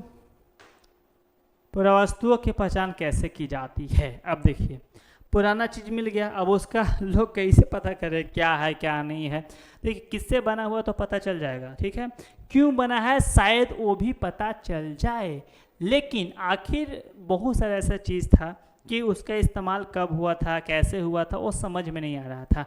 और क्यों लोग करते थे, किस चीज़ का बना हुआ, थोड़ा सा कन्फ्यूज़न उस पर जो लिखा हुआ चीज़ था उससे भी हो रहा था और लोगों को समझ में नहीं आता था। तो आखिर कैसे पुरातत्व वस्तुओं का पहचान किया जा रहा था उसके बारे में देखते हैं। जैसे कि भोजन तैयार करने की प्रक्रिया में अनाज पीसने का यंत्र मिला। क्या मिला? अनाज को पीसने का यंत्र मिला कि अनाज को कैसे पीसा जाता था उसके बारे में लोगों को पता चला। उनके आपस में मिलाने, उसको मिलाया कैसे जाता था उसके बारे में, मिश्रण करने तथा पकाने के लिए बर्तनों की आवश्यकता थी, क्योंकि उस टाइम पे लोग अनाज पीसेंगे, खाना बनाएंगे, उसको रखेंगे, मिलाएंगे, सबके लिए बर्तन चाहिए होते थे। इन सभी को पत्थर, धातु तथा मिट्टी से बनाया जाता था। तो बताया ना कि लोग किसके इस्तेमाल करते थे खाना बनाने के लिए? बर्तन। तो बर्तन किसका होता था? पत्थर का, धातु का, मिट्टी का। यानी कि जो बर्तन उस टाइम पे होते थे, बर्तन और किसके होते थे? मिट्टी का होगा, मिट्टी का होगा, पत्थर का होगा और किसका होगा? औजार यानी कि लोहा का होगा। लोहा बोल दे या फिर सिर्फ धातु बोल दे, धातु बोल दीजिए, धातु का होगा। तो इसका इस्तेमाल किया जाता था उसके बर्तनों को बनाने के लिए, ठीक है, से बनाया जाता था। यहाँ एक महत्वपूर्ण हड़प्पा स्थल मोहनजोदाड़ो में हुए उत्खननों की सबसे प्रारंभिक रिपोर्ट में से एक से कुछ उदाहरण दिए जा रहे हैं। जैसे क्या क्या मिला? औतल चक्कियाँ मिली हैं, बड़ी संख्या में मिलती है और इसके प्रतीक होता है कि अनाज पीसने के लिए प्रयुक्त एक साधन है। अब देखिए यहाँ पे क्या मिला है? तो औतल चक्कियाँ मिला है। क्या मिला है बाबू? औतल चक्कियाँ मिला है। वहाँ पे क्या मिला था? औतल चक्कियाँ। औतल क्या होता है पता है ना? औतल लेंस और उत्तल लेंस पढ़े होंगे। तो यहाँ पे क्या मिला? औतल चक्कियाँ मिला है। अब चक्की का इस्तेमाल क्यों किया जाता है? तो बहुत ज़्यादा मात्रा में मिला है, तो लोगों को समझ में आता है कि हर एक घर में एक एक चक्की होगा, चाहे कम लोग के घर में होगा लेकिन मैक्सिमम लोगों के घर में है। इसका मतलब इसको पीसने में इस्तेमाल करते थे। किसमें? पीसने में इसका इस्तेमाल करते थे, ध्यान रखिएगा। तो इससे पता चला कि यहाँ पे लोग अनाज को पीसने में इसका इस्तेमाल किया जा सकता है, औतल चक्कियों का। तो ये सब चीज़ जब मिला तो लोगों को समझ में आ गया खाना बनाने के लिए, खाना रखने के लिए अलग अलग चीज़ों का इस्तेमाल कर रहे थे और उसमें से एक था औतल चक्कियाँ, ठीक है। और आमतौर पे जो कहाँ पे मिला था याद रखिएगा, ठीक है, कहाँ पे मिला था? तो औतल चक्की आपको मोहनजोदाड़ो में मिला था, पीसने के लिए इस्तेमाल करते थे। ए चक्कियाँ, अब ए चक्की किससे बना हुआ होता था? तो आपका क्या लिखा हुआ है देखिए एक बार, अग्नि से जलाया जाता था अथवा ये चकिया जो होता था बलुआ पत्थर से बनाया जाता था। यानी कि बनाने के बाद उसको क्या किया जाता था? तो यहाँ पे आपको देख रहे हैं, इसको पका दिया जाता था। क्या क्या? पका दिया जाता था। यही औतल चक्किया है जिसका इस्तेमाल किसी चीज़ को पीसने के लिए किया जाता था। तो इस तरीक़ा से समझ में आता है कि वहाँ के लोग ने खाना पीना पे ध्यान देते थे, तो उनको समझ में आ रहा था कि वहाँ के लोग खाना पीना पे ना अच्छे तरीक़े से जानकारी हासिल था कि लोग खाना कैसे खाएं, पीस के खाएं या फिर ऐसे ही पका खा जाएं। तो ये सब चीज़ों के बारे में लोगों को जानकारी था। और यहाँ पे जो पुराना टाइम पे जो औतल चक्कियाँ मिला उससे समझ में आता है। और क्योंकि इन चक्कियों के तल समांतर उत्तल हैं, निश्चित रूप से ये ज़मीन के अथवा मिट्टी में जमा कर रखा जाता होगा। और जब इसका उत्तल है पीछे साइड से, तो कहीं ना कहीं इसको रखने के लिए ज़मीन पे इस्तेमाल करते होंगे। ऐसा है तो क्योंकि नीचे यहाँ पे ज़मीन पे ही रहेगा, तो इसी वजह से माना जाता है कि इसको पीसने के लिए इस्तेमाल किया जाता होगा, ठीक है। और जिससे हिलने से रोका जा सके, हिलेगा नहीं पीसेंगे तो, क्योंकि ज़मीन पर टिका हुआ रहे, कोई दिक्कत नहीं होगा। दो मुख्य प्रकार की चक्कियाँ मिली है, एक वे जिन पर एक दूसरा छोटा पत्थर आगे पीछे चलाया जाता था, और एक और पत्थर मिला है जैसे सिलवट्टा देखे ना, ऐसे ऐसे करके पीसते हैं, तो वही सिलवट्टा यहाँ पे देखने के लिए मिला है। एक वे जिन पे दूसरे का छोटा पत्थर आगे पीछे चलाया जाता था जिससे निवाला पत्थर खोखला हो गया था, और दूसरा वे जिसका प्रयोग संभवतः केवल सालन तथा तरी बनाने के लिए, जड़ी बूटी तथा मसालों को कूटने के लिए किया। दूसरा इस टाइप से मिला है कि उसको बस ऐसे ऐसे मसाला कूटने के लिए इस्तेमाल किया जाता होगा, तो ध्यान रखिएगा, ठीक है। इस दूसरे प्रकार के पत्थरों में हमारे श्रमिकों द्वारा पत्थर कि नाम मतलब उसमें पत्थर का नाम ऐसे भी देखने के लिए आपको मिलता है। अब मोहनजोदाड़ो समझ में आ रहा हो कि यहाँ पे कितने सारे टाइप का चीज़ देखने के लिए मिला, जिससे हम लोग को पता चलता है कि मोहनजोदाड़ो के जो लोग थे वह खाना पीना से चीज़ रिलेटेड चीज़ों के बारे में जानकारी था, और ऐसे ऐसे पत्थर मिले हैं जिसके इस्तेमाल से हम लोग को समझ में आता है कि इस पत्थर का, इस चक्कियों का इस्तेमाल किसी चीज़ को पीसने के लिए किया जाता होगा, और अलग अलग टाइप का उसके ऊपर का पत्थर जो था उसके पता चलता है कि पीसने के लिए भी हो सकता है, और जड़ी बूटियों को क्या करने के लिए, अच्छे तरीक़ा से क्रश करने के लिए भी इस्तेमाल किया जाता था। अब ये आप देख रहे हैं हड़प्पा सभ्यता की विशेषता, कि कैसे हड़प्पा सभ्यता के बारे में हम लोग बता सकते हैं कि वह एक डेवलप्ड हाईली तरीक़ा से, क्या बोलते हैं उसको, मैच्योर सभ्यता था, परिपक्व सभ्यता था। तो यहाँ पे आपको 2-3 एग्जाम्पल देकर समझाना पड़ेगा चक्कियों के बारे में, हर एक चीज़ों के बारे में, तब जाकर के एग्जामिनर आपको नंबर देगा, ध्यान रखिएगा, ठीक है। अब देखिए हड़प्पा संस्कृति में योजनाबद्ध शहर, बताया था जो शहर बना था ना वो कितना योजनाबद्ध तरीका से, देखिए बहुत ही सही तरीका से उसको बसाया गया था कि रोड देखिए कितना सही तरीका से है, हर एक गली में निकलने के लिए रोड है। सोचिए यहाँ पे भी ऐसा नहीं मिलेगा, सोचिए लोग जाम लगाते थे उस टाइम के लोग, सोचिए कितना सही तरीका से जानते थे हर एक जगह पे, हर एक गली में कि आप आराम से निकल सकते हैं, 90 डिग्री पे कट करता तो कोई दिक्कत यहाँ पे नहीं होगा। सभ्यता, हड़प्पा सभ्यता का सबसे अद्वितीय पहलू इसके शहरों का विकास था, और जब हड़प्पा सभ्यता का बात करते हैं तो उसके शहर का बात ना करें ऐसा हो ही नहीं सकता है, क्योंकि हड़प्पा सभ्यता एक ऐसा शहर बनाया गया था जहाँ पे न बहुत ही सही तरीका से उसके शहरों को, उसके घरों को बसाया गया था, उसके रोडों को बनाया गया था, उसके नाली की निकासी को बनाया गया था कि सही तरीका से वो आराम से पानी निकल सके, और रोड में कोई जाम, कोई भी दिक्कत ना हो, समकोण तरीका से काटता था रोड, याद रखिएगा। ऐसे थे यानी कि वहाँ के कमरे ऐसे थे कि एक केंद्र मोहनजोदाड़ो को और सुनियोजित से रखे थे, इसलिए मोहनजोदाड़ो सबसे प्रसिद्ध स्थल है। सबसे पहले योजना जो बनाया गया था वो कहाँ बनाया गया, योजना स्थल कौन सा था, योजना स्थल हड़प्पा था, यानी कि जो सबसे पहले शहर के बारे में जो योजना बनाया गया तो हड़प्पा से बनाया गया था। इसीलिए कहीं ना कहीं हड़प्पा एक इम्पोर्टेंट प्लेस रखता है, और इसी वजह से पूरा का पूरा सभ्यता का नाम हड़प्पा के नाम पे पड़ा, हड़प्पा सभ्यता, जो कि एक इम्पोर्टेंट प्लेस था, एक इम्पोर्टेंट जगह था, और उसी के नाम पे इसका नाम पड़ा था। शहरों के घरों में नियमित है, मतलब शहरों के घर बहुत ही नियमित है, बहुत ही एक जैसा है, एक ऊंची मंदिर जैसे पर बनाया गया है, और दूसरा निचले अधिक बसा लेकिन नीचे बसाया गया है। पुरातत्वविदों के और शुरू में अलग जीवन, तो दोनों के बारे में देखिएगा तो दोनों अलग अलग तरीक़ा से बनाया गया है, लेकिन शहर कितना बहुत ज़्यादा अच्छे तरीक़ा से, सब बराबर तरीक़ा से, सबको बराबर हिसाब से बनाया गया, लेकिन कुछ जो है थोड़ा सा ऊंचे पे बनाए गए हैं, इसका भी ध्यान रखिएगा आप, ठीक है। हड़प्पा संस्कृति की योजनाबद्ध शहर, देखिए योजनाबद्ध शहर, देखिए बताया था ना कि इतना आसानी से नहीं बनाया गया था, लेकिन कहीं ना कहीं लोगों को पता था। 2 शहर बताए थे आपको, एक को गढ़ बोलते थे, दूसरा को निचला शहर बोलते थे, एक को गढ़ और दूसरा को निचला शहर। देखिए जो गढ़ होता था ना बाबू, वह उचला शहर, ऊपर वाले शहर को बोलते थे, एक होता था गढ़ और दूसरा होता था निचला शहर। देखिए जो ऊपर वाले लोग, जो अमीर लोग थे, उन लोग कहाँ पे रहते थे, तो ऊपर रहते थे, तो उसको गढ़ बोला जाता था। दूसरा होता था निचला शहर, याद रखिएगा, जहाँ पे बहुत ज़्यादा लोग रहते थे, गरीब नहीं बोल सकते, लेकिन बहुत सारे छोटे छोटे जो लोग होते थे, गरीब लोग होते थे, वहाँ पर रहा करते थे। संभवतः हड़प्पा सभ्यता का सबसे अनूठा पहलू शहरी केंद्र का विकास था।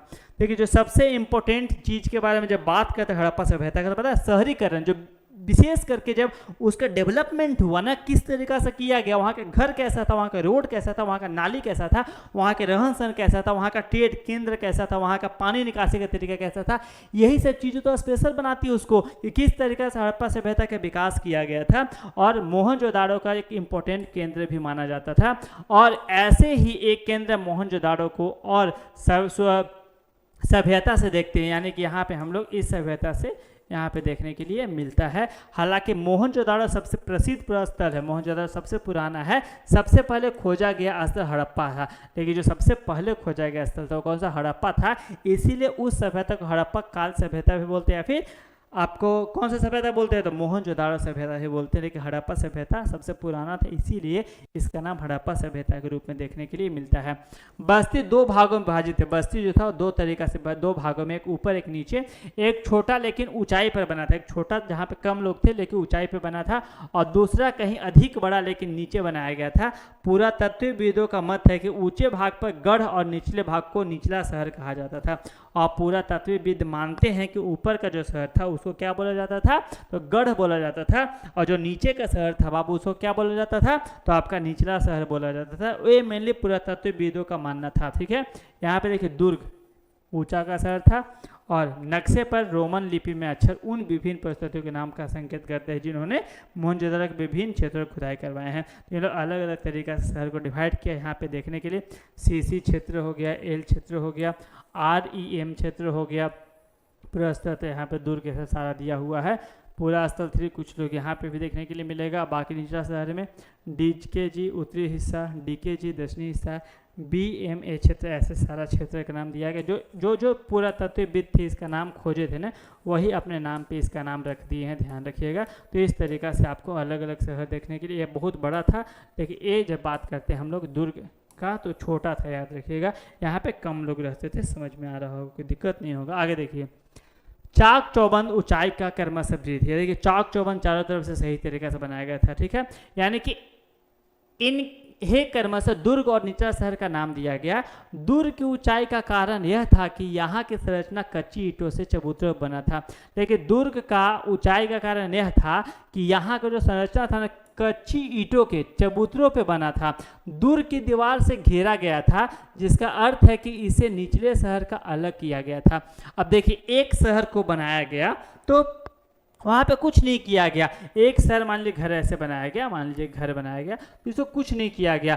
और एक घर को जब बनाया गया तो इसके चारों तरफ से चाक चौबंद किया गया, घेरा गया, चबूतरा के ऊपर बनाया गया, चारों तरफ से सही किया गया। तो इसे समझ में आता है कि दोनों को कहीं ना कहीं अलग दिखाने का प्रयास किया गया था कि एक दुर्ग अलग है और निचला शहर अलग है। निचला शहर भी दीवार से घेरा गया था, लेकिन इसके अतिरिक्त कई भवन को ऊंचे चबूतरे बनाया गया था जो नींव का कार्य करते थे। नींव का मतलब होता है जो कि मेनली घर को बनाने से पहले जब आप एक नीचे बेस बनाते हैं तो उसी को नींव बोलता है। तो नींव का इस्तेमाल किया जा रहा था। तो यहाँ पे नींव के बारे में समझ में आ रहा हो क्या बोला जा रहा है। ठीक है, अब देखिए, तो माना जाता है कि जो निचला शहर था वहां पे भी दीवारों को घेरा गया था और ऊंचे चबूतरा बनाया गया था, लेकिन कहीं ना कहीं यह सिर्फ नींव का कार्य करते थे। अनुमान लगाया गया है कि यदि एक श्रमिक प्रतिदिन 1 घनीय मीटर मिट्टी ढोता होगा तो मात्र आधारों को बनाने के लिए 40 लाख श्रम दिवसों, अर्थात बहुत बड़े पैमाने पर श्रम की आवश्यकता पड़ी होगी। अब बताइए भाई साहब, अभी से कितना 100 साल पहले देखते हैं तो 2000 साल पहले, तो आप क्या देखने के लिए मिलता है कि वहाँ के जो मजदूर हैं इतने ज़्यादा मात्रा में कहाँ से आया हूँ, क्योंकि जब हम लोग हिसाब लगाते हैं कि उसको बनाने में कितना टाइम लगा अभी के हिसाब से, तो माना जाता है कम से कम 40 लाख श्रम दिवस, यानी कि 40 लाख दिन कोई एक इंसान काम करेगा तब जाकर के उतने बड़े पैमाने का श्रम कंप्लीट हुआ होगा। यानी कि अब कुछ और देखिए, एक बार चबूतरों को यथास्थल बनाने के बाद शहर का सारा भवन निर्माण कार्य चबूतरों पर एक निश्चित क्षेत्र तक सीमित था और इसलिए ऐसा प्रतीत होता है कि पहले बस्ती का नियोजन किया गया था और फिर उसके अनुसार कार्य बने। यानी कि पहले बस्ती को बनाने के लिए एक प्लानिंग किया गया था, नियोजन बनाया गया था और तब जाकर के बस्ती को बनाया गया। सोचिए कि इतना आसानी से नहीं बना था, बस्ती कितना मुश्किल से बनाया गया था। कौन सा बस्ती, तो दुर्ग हो या फिर निचला शहर हो, उसको बनाने में बहुत ज़्यादा नियोजन का इस्तेमाल किया गया था, बहुत ज़्यादा क्या बोलते हैं स्ट्रेटजी का इस्तेमाल किया गया था। और नियोजन के अन्य लक्ष्य में ईंटें शामिल थे, भले ही धूप में सुखाकर अथवा पक्की में पकाकर बनाई गई हो, एक निश्चित अनुपात की होती थी। लेकिन जो ईंट था ना, सोचिए बहुत ही निश्चित आकार का बना होता था। क्या होता था, यानी कि बहुत ही निश्चित आकार का बना होता था, उसमें कोई भी चेंजेस देखने के लिए नहीं, यानी कि सब एक जैसे ईंट दिखाई देता, पक्की हो या फिर सूखा हो, दोनों एक ही जैसा होता था। जहाँ लंबाई और चौड़ाई ऊंचाई का क्रमशः 4 गुनी और 2 गुनी होती थी। यानी कि इस प्रकार की ईंटें सभी हड़प्पा बस्तियों में प्रयोग में लाई गई हैं। लेकिन ये ईंटों की बात करें तो हड़प्पा सभ्यता के जितना भी बस्ती है ना, वो सारे के सारे बस्ती में उसका अनुपात एक जैसा मिलता है और बहुत ही बारीकी के साथ बहुत ही सही तरीका से उसको बनाया गया है। अब देखिए, नालों का निर्माण बताया था ना कि नाला तो यहाँ का बहुत फेमस था। अभी लोग नाला बनाने दे दे तो नाला 10 दिन में ख़त्म हो जाता है, पानी के बाद नाला तो इतना भर जाता है। रांची की स्थिति आप लोगों को पता ही है।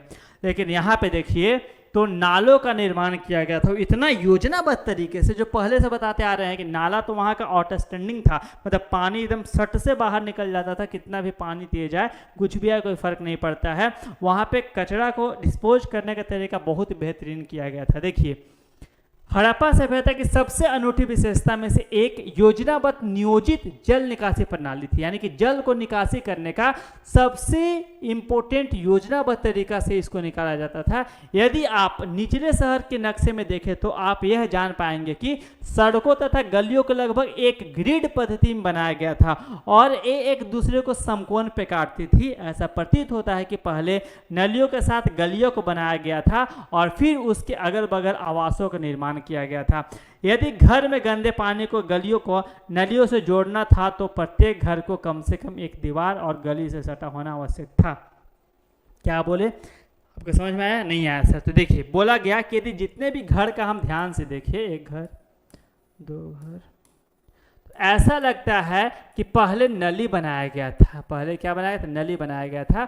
उसके बाद क्या बनाया गया था? घर बनाया गया था, जिससे समझ में आता है कि हर एक रोड के बीच में 90 डिग्री समकोण पे कट करता है और हर एक घर का पानी, हर एक घर का पानी, हर एक घर का पानी यह नली में आता था और इस नली के थ्रू आराम से पानी निकल जाता था। तो इसे समझ में आता है कि कितने बेहतरीन तरीका से इसका निकासी, इसका बनावट किया गया था, जिसे समझ में आता है कि लोग बहुत ही सोच समझ के गलियों का इस्तेमाल किए हैं, गलियों को बनाए हैं और इसको एक ग्रिड पद्धति से, यानी कि ऐसा जोड़ा गया है कि सब एक दूसरे को 90 डिग्री पे समकोण पे कट करती है और सारा का सारा पानी नलियों से होते हुए बाहर आराम से निकल जाता है। दूर का बात करें, हालांकि अधिकांश हड़प्पा बस्तियों में एक छोटा ऊंचा पश्चिमी तथा एक बड़ा लेकिन निचला पूर्वी भाग है। इस पर नियोजन विविधताएं भी है।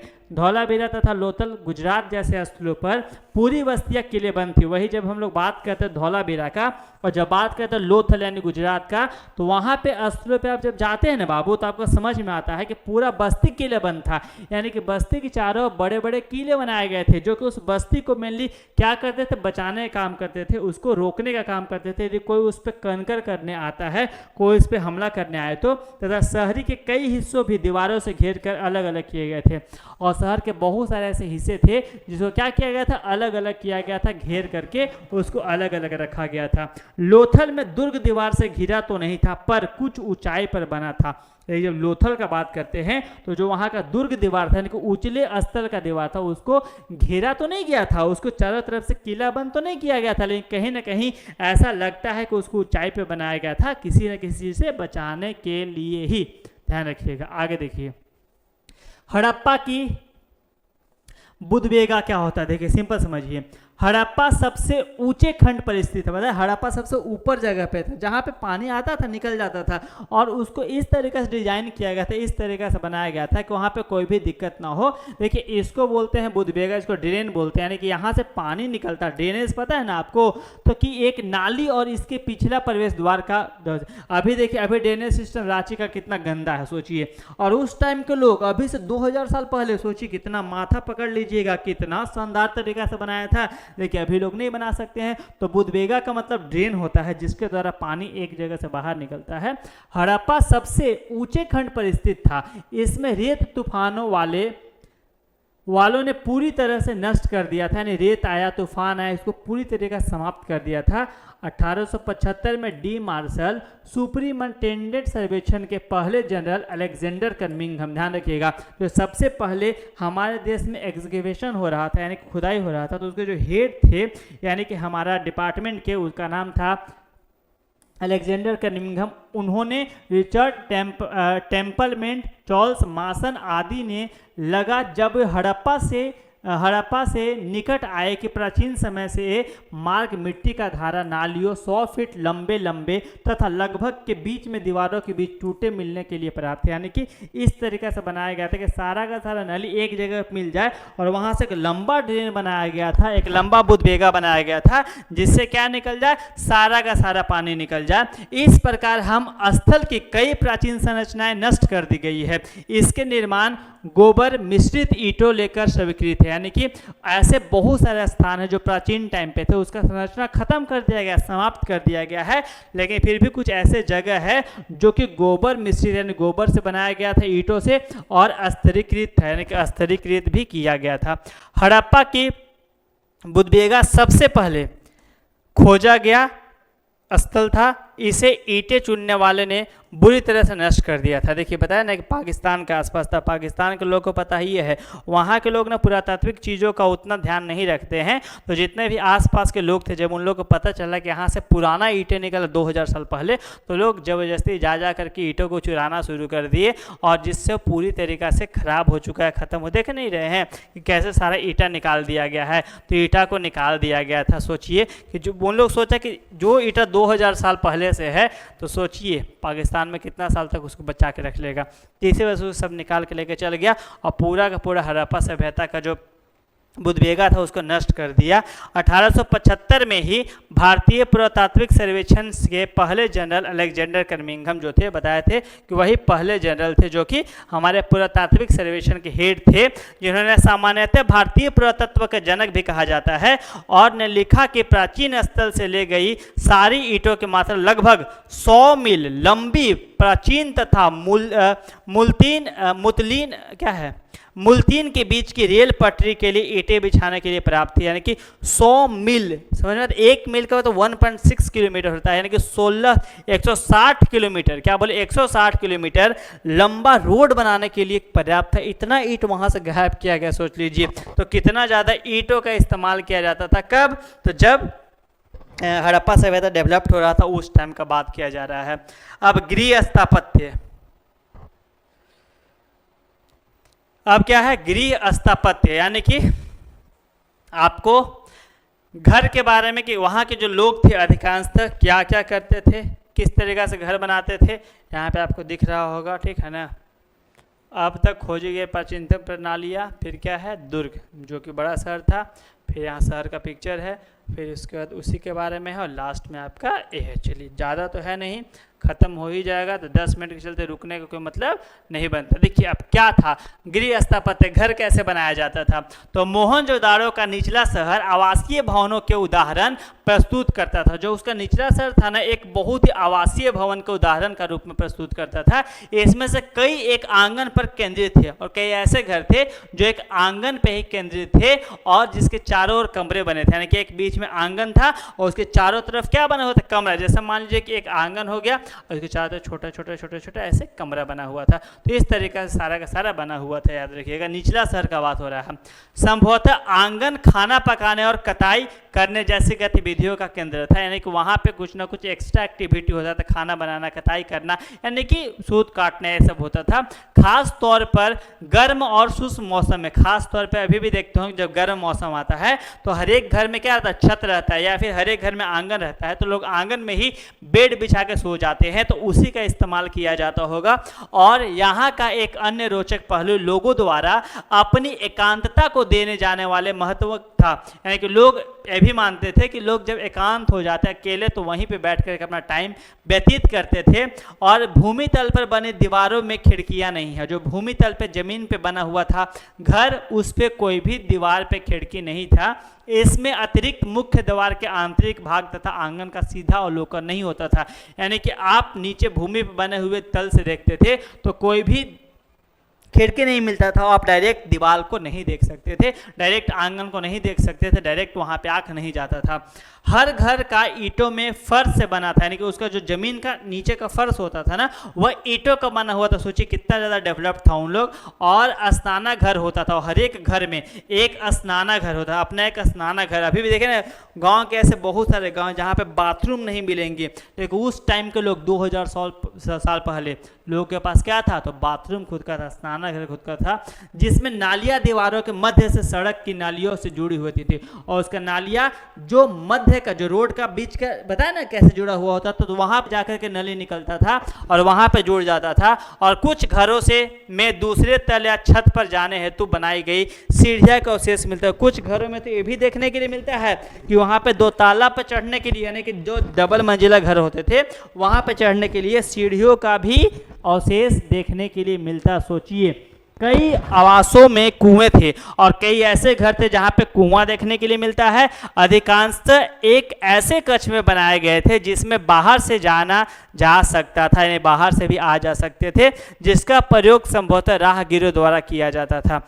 विद्वानों के अनुसार बताया है कि मोहनजोदाड़ो में कुओं का कुल संख्या 700 थी।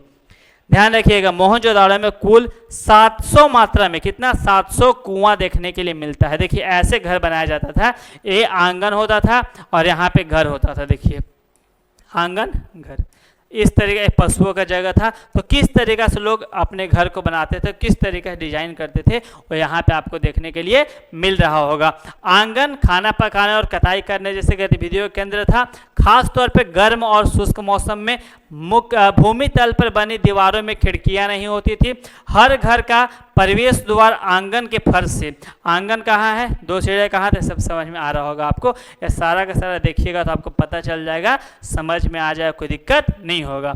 अब तक खोजी गई प्राचीनतम प्रणालियाँ, यानी अब तक क्या क्या खोजा गया है जो वहाँ पे इस्तेमाल किया जाता था। तो नालियों के विषय में मैं लिखता है, क्या है,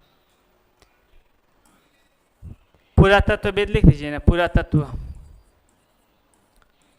तत्वविद लिखते हैं, निश्चित रूप में से यह अब तक खोजी गई सबसे सर्वथा संपूर्ण प्राचीन प्रणाली है। हर आवास गली के नलियों से जोड़ा गया था, यानी जितना भी घर था ना वो नाली से जुड़ा गया था। आज भी बहुत सारे घर नाली से जुड़ा नहीं मिलेगा, शहर में भी नहीं मिलता है, लेकिन यहाँ पे मिलेगा आपको, से जोड़ा गया था। मुख्य नाले जो थे वह चारों तरफ ईंटों से बने थे और इसके ईंटों से ढका गया था। उसको ऊपर से क्या किया गया था, नाली को ईंटा से ढक दिया गया था, और जिसमें सफाई के लिए हटाया जा सकता था। जो सफाई करना होता था तो उसको हटा करके साफ किया जाता था। कुछ स्थानों पर ढकनों के लिए चूना पत्थर का पटकाएं का प्रयोग किया जाता था। तो कहीं कहीं पे चूना पत्थर के पटकों का इस्तेमाल करते थे उसको ढकने के लिए।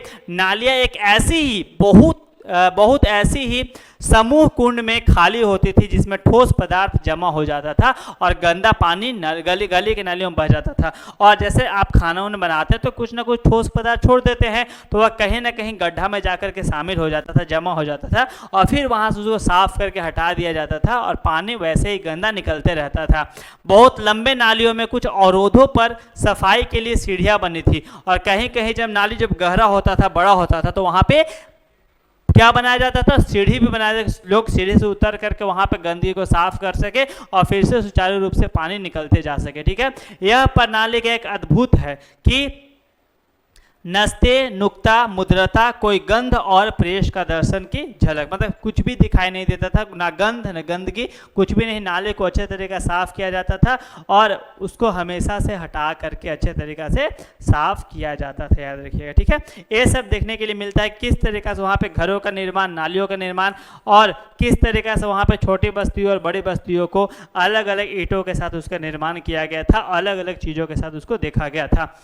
दुर्ग बताए थे जो ऊपर शहर होते थे। दुर्ग पर हमें ऐसी संरचनाओं के साक्ष्य मिलते हैं जिसका प्रयोग सर्वमत विशिष्ट सार्वजनिक प्रयोजनों के लिए किया जाता था। क्या बोले कि दुर्ग, देखिए ये सब पहले जो पढ़े वही सेम चीज़ है, बस यहाँ पे थोड़ा सा एक एक चीज़ों के बारे में समझाया गया है कि दुर्ग का इस्तेमाल, दुर्ग में किसका इस्तेमाल किया जाता था, तो विशेष सार्वजनिक प्रयोजनों के लिए किया जाता था, संभवतः जहाँ पे लोग जा करके एक जगह पे रह सके।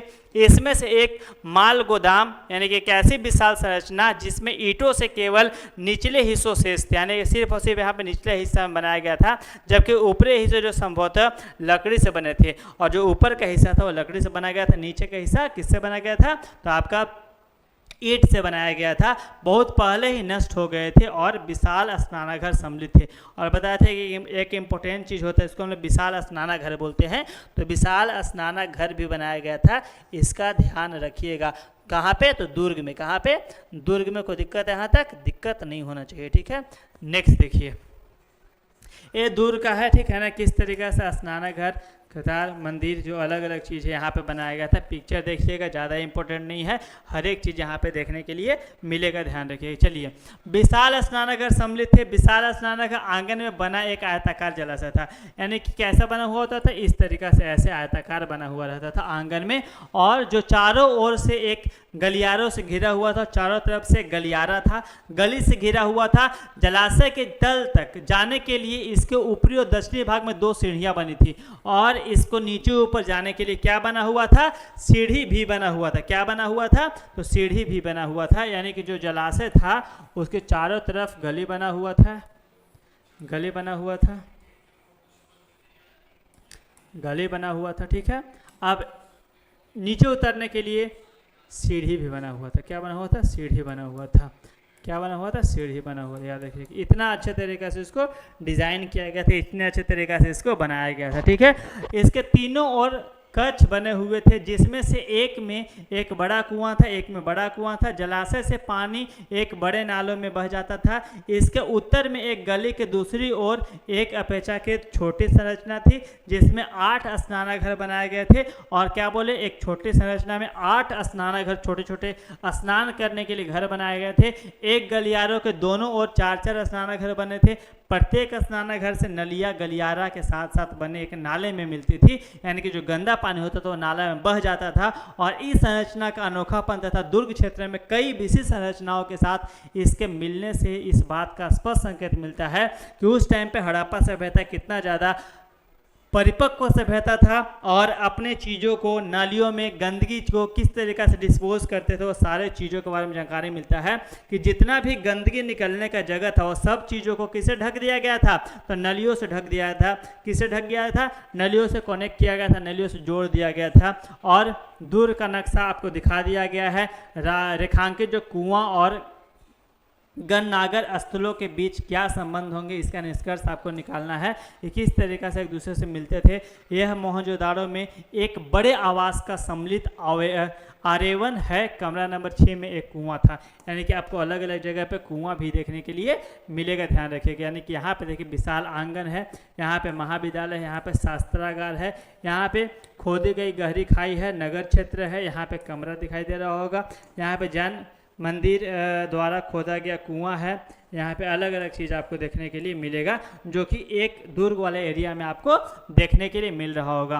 तो देखिए, ये अभी और लंबा चैप्टर है, लेकिन यहाँ पे हम लोग क्या सीखे, यहाँ से क्या पूछे, सर इतना चीज़ पढ़े क्या सारा चीज़ आएगा, तो नहीं सर, हम बता रहे हैं क्या क्या आने वाला है, बस वही चीज़ आपको समझ में आना चाहिए, वही चीज़ आपको दिखना चाहिए। सिंपल समझिए क्या आने वाला है। तो यहाँ पे सिंपल आपको पूछे कि मोहनजोदाड़ो किस तरीक़ा से डेवलप्ड हुआ, मोहनजोदाड़ो की विशेषताएं क्या क्या है, हड़प्पा सभ्यता की विशेषताएं क्या क्या है, आखिर इसका नाम हड़प्पा सभ्यता क्यों पड़ा, वह किस एरिया में फैला हुआ है, इसके जगहों का नाम बताएं, वह किस लिए फेमस है। यहाँ पे नालियों का विशेषता बताएंगे, यहाँ के स्नानाघर का विशेषता बताएंगे, यहाँ के नालियाँ समकोण पे क्यों काटती थी, यहाँ के घर कैसे बने हुए थे, यहाँ के घरों में ईंटों का इस्तेमाल कहाँ होता था, यहाँ पे जो दुर्ग था उसका विशेषता बताएं, निचले शहर का विशेषता बताएं। और कुछ पूछेगा सर, तो नहीं पूछेगा, इतना ही पॉइंट आपको घुमा फिरा के पूछेगा, जिसका आंसर करवा देंगे, आपको कोई दिक्कत नहीं है। और जितना प्रीवियस ईयर उसको करवा देंगे। ये पार्ट फर्स्ट था, कोशिश करें कि एक पार्ट में अब की बार पूरा खत्म हो जाए, उसके बाद आपको दिक्कत नहीं होगा, और फिर लास्ट में जो समरी आएगा उसमें सारा क्वेश्चन आंसर करवा देंगे। तो जो बच्चे अभी तक वीडियो देखे उनके लिए बहुत ही सही, क्योंकि देखिए ये कहीं ना कहीं आज तक नहीं पढ़े तो बोरिंग तो लगेगा, नो डाउट, लेकिन कोशिश किया गया है कि स्टार्टिंग में सारी चीज़ समझा दिया गया है, क्योंकि वही चीज़ लास्ट तक आया है। तो जब स्टार्टिंग में समझ गए होंगे कि हमारा हड़प्पा सभ्यता का विकास कैसे हुआ, हड़प्पा सभ्यता का 3 फेज क्या क्या था, उसका हड़प्पा सभ्यता बनने के बाद लोग किस तरीके से नालियाँ बनाना शुरू किए, किस तरीके से लोग अपना घर बनाना शुरू किए, उसमें कच्ची ईंटों के इस्तेमाल कहाँ होता था, पक्की ईंटों के इस्तेमाल कहाँ होता था, रोड को कैसे बनाया गया था, समकोण पे क्यों काटता था, नलियों का निकाल निकासी कैसे होता था, वहाँ के लोग कैसे रहते थे, कुआं क्यों बनाया जाता था, खेती कैसे होता था, कौन कौन सा अनाज मिले थे, कौन से जानवर का इस्तेमाल किया जाता था, सिलवट्टे का इस्तेमाल कैसे किया जाता था, वो सारे चीज़ों के बारे में समझे। जो बच्चे इतना समझ गए होंगे उनको कम से कम इसका पूरा का पूरा क्रक्स ओवरव्यू समझ में आ गया होगा। अब आप लोगों से मिलते हैं अगले वीडियो में। तब तक के लिए जो बच्चे बैच नहीं खरीदे हैं वह हमारे नंबर 8270232511 पे कांटेक्ट कर सकते हैं। आपको आर्ट्स से रिलेटेड सारा कन्फ्यूजन दूर किया जाएगा और हिंदी में एनसीईआरटी लाइन बाय लाइन, हम चाहते तो इसको शॉर्ट में भी वन शॉट करवा सकते थे, लेकिन नहीं, हम आपको जैसे बोले हैं कि स्टार्टिंग में तो आपको 1 बाय 1 लाइन बाय लाइन पढ़ाने वाले हैं, उसके बाद आपको वन शॉट लाएंगे, अभी नहीं लाने वाले, क्योंकि आपको कुछ समझ में नहीं आएगा। जब आप पूरी तरीके से पढ़ लेंगे तब आपको वन शॉट आपके लिए इजी हो जाएगा, हलवा हो जाएगा। तो हम चाहते हैं कि पहले आप एनसीईआरटी लाइन बाय लाइन पढ़ें। तो चलिए, तब तक के लिए ध्यान रखें, ख्याल रखें और मिलते हैं आपसे अगले वीडियो में। और जो जो बैच खरीदना चाहते हैं हमारे नंबर पर कॉन्टेक्ट करके बैच खरीद सकते हैं। सिर्फ 999 में पूरा का पूरा आपको बैच मिल जाएगा। ठीक है।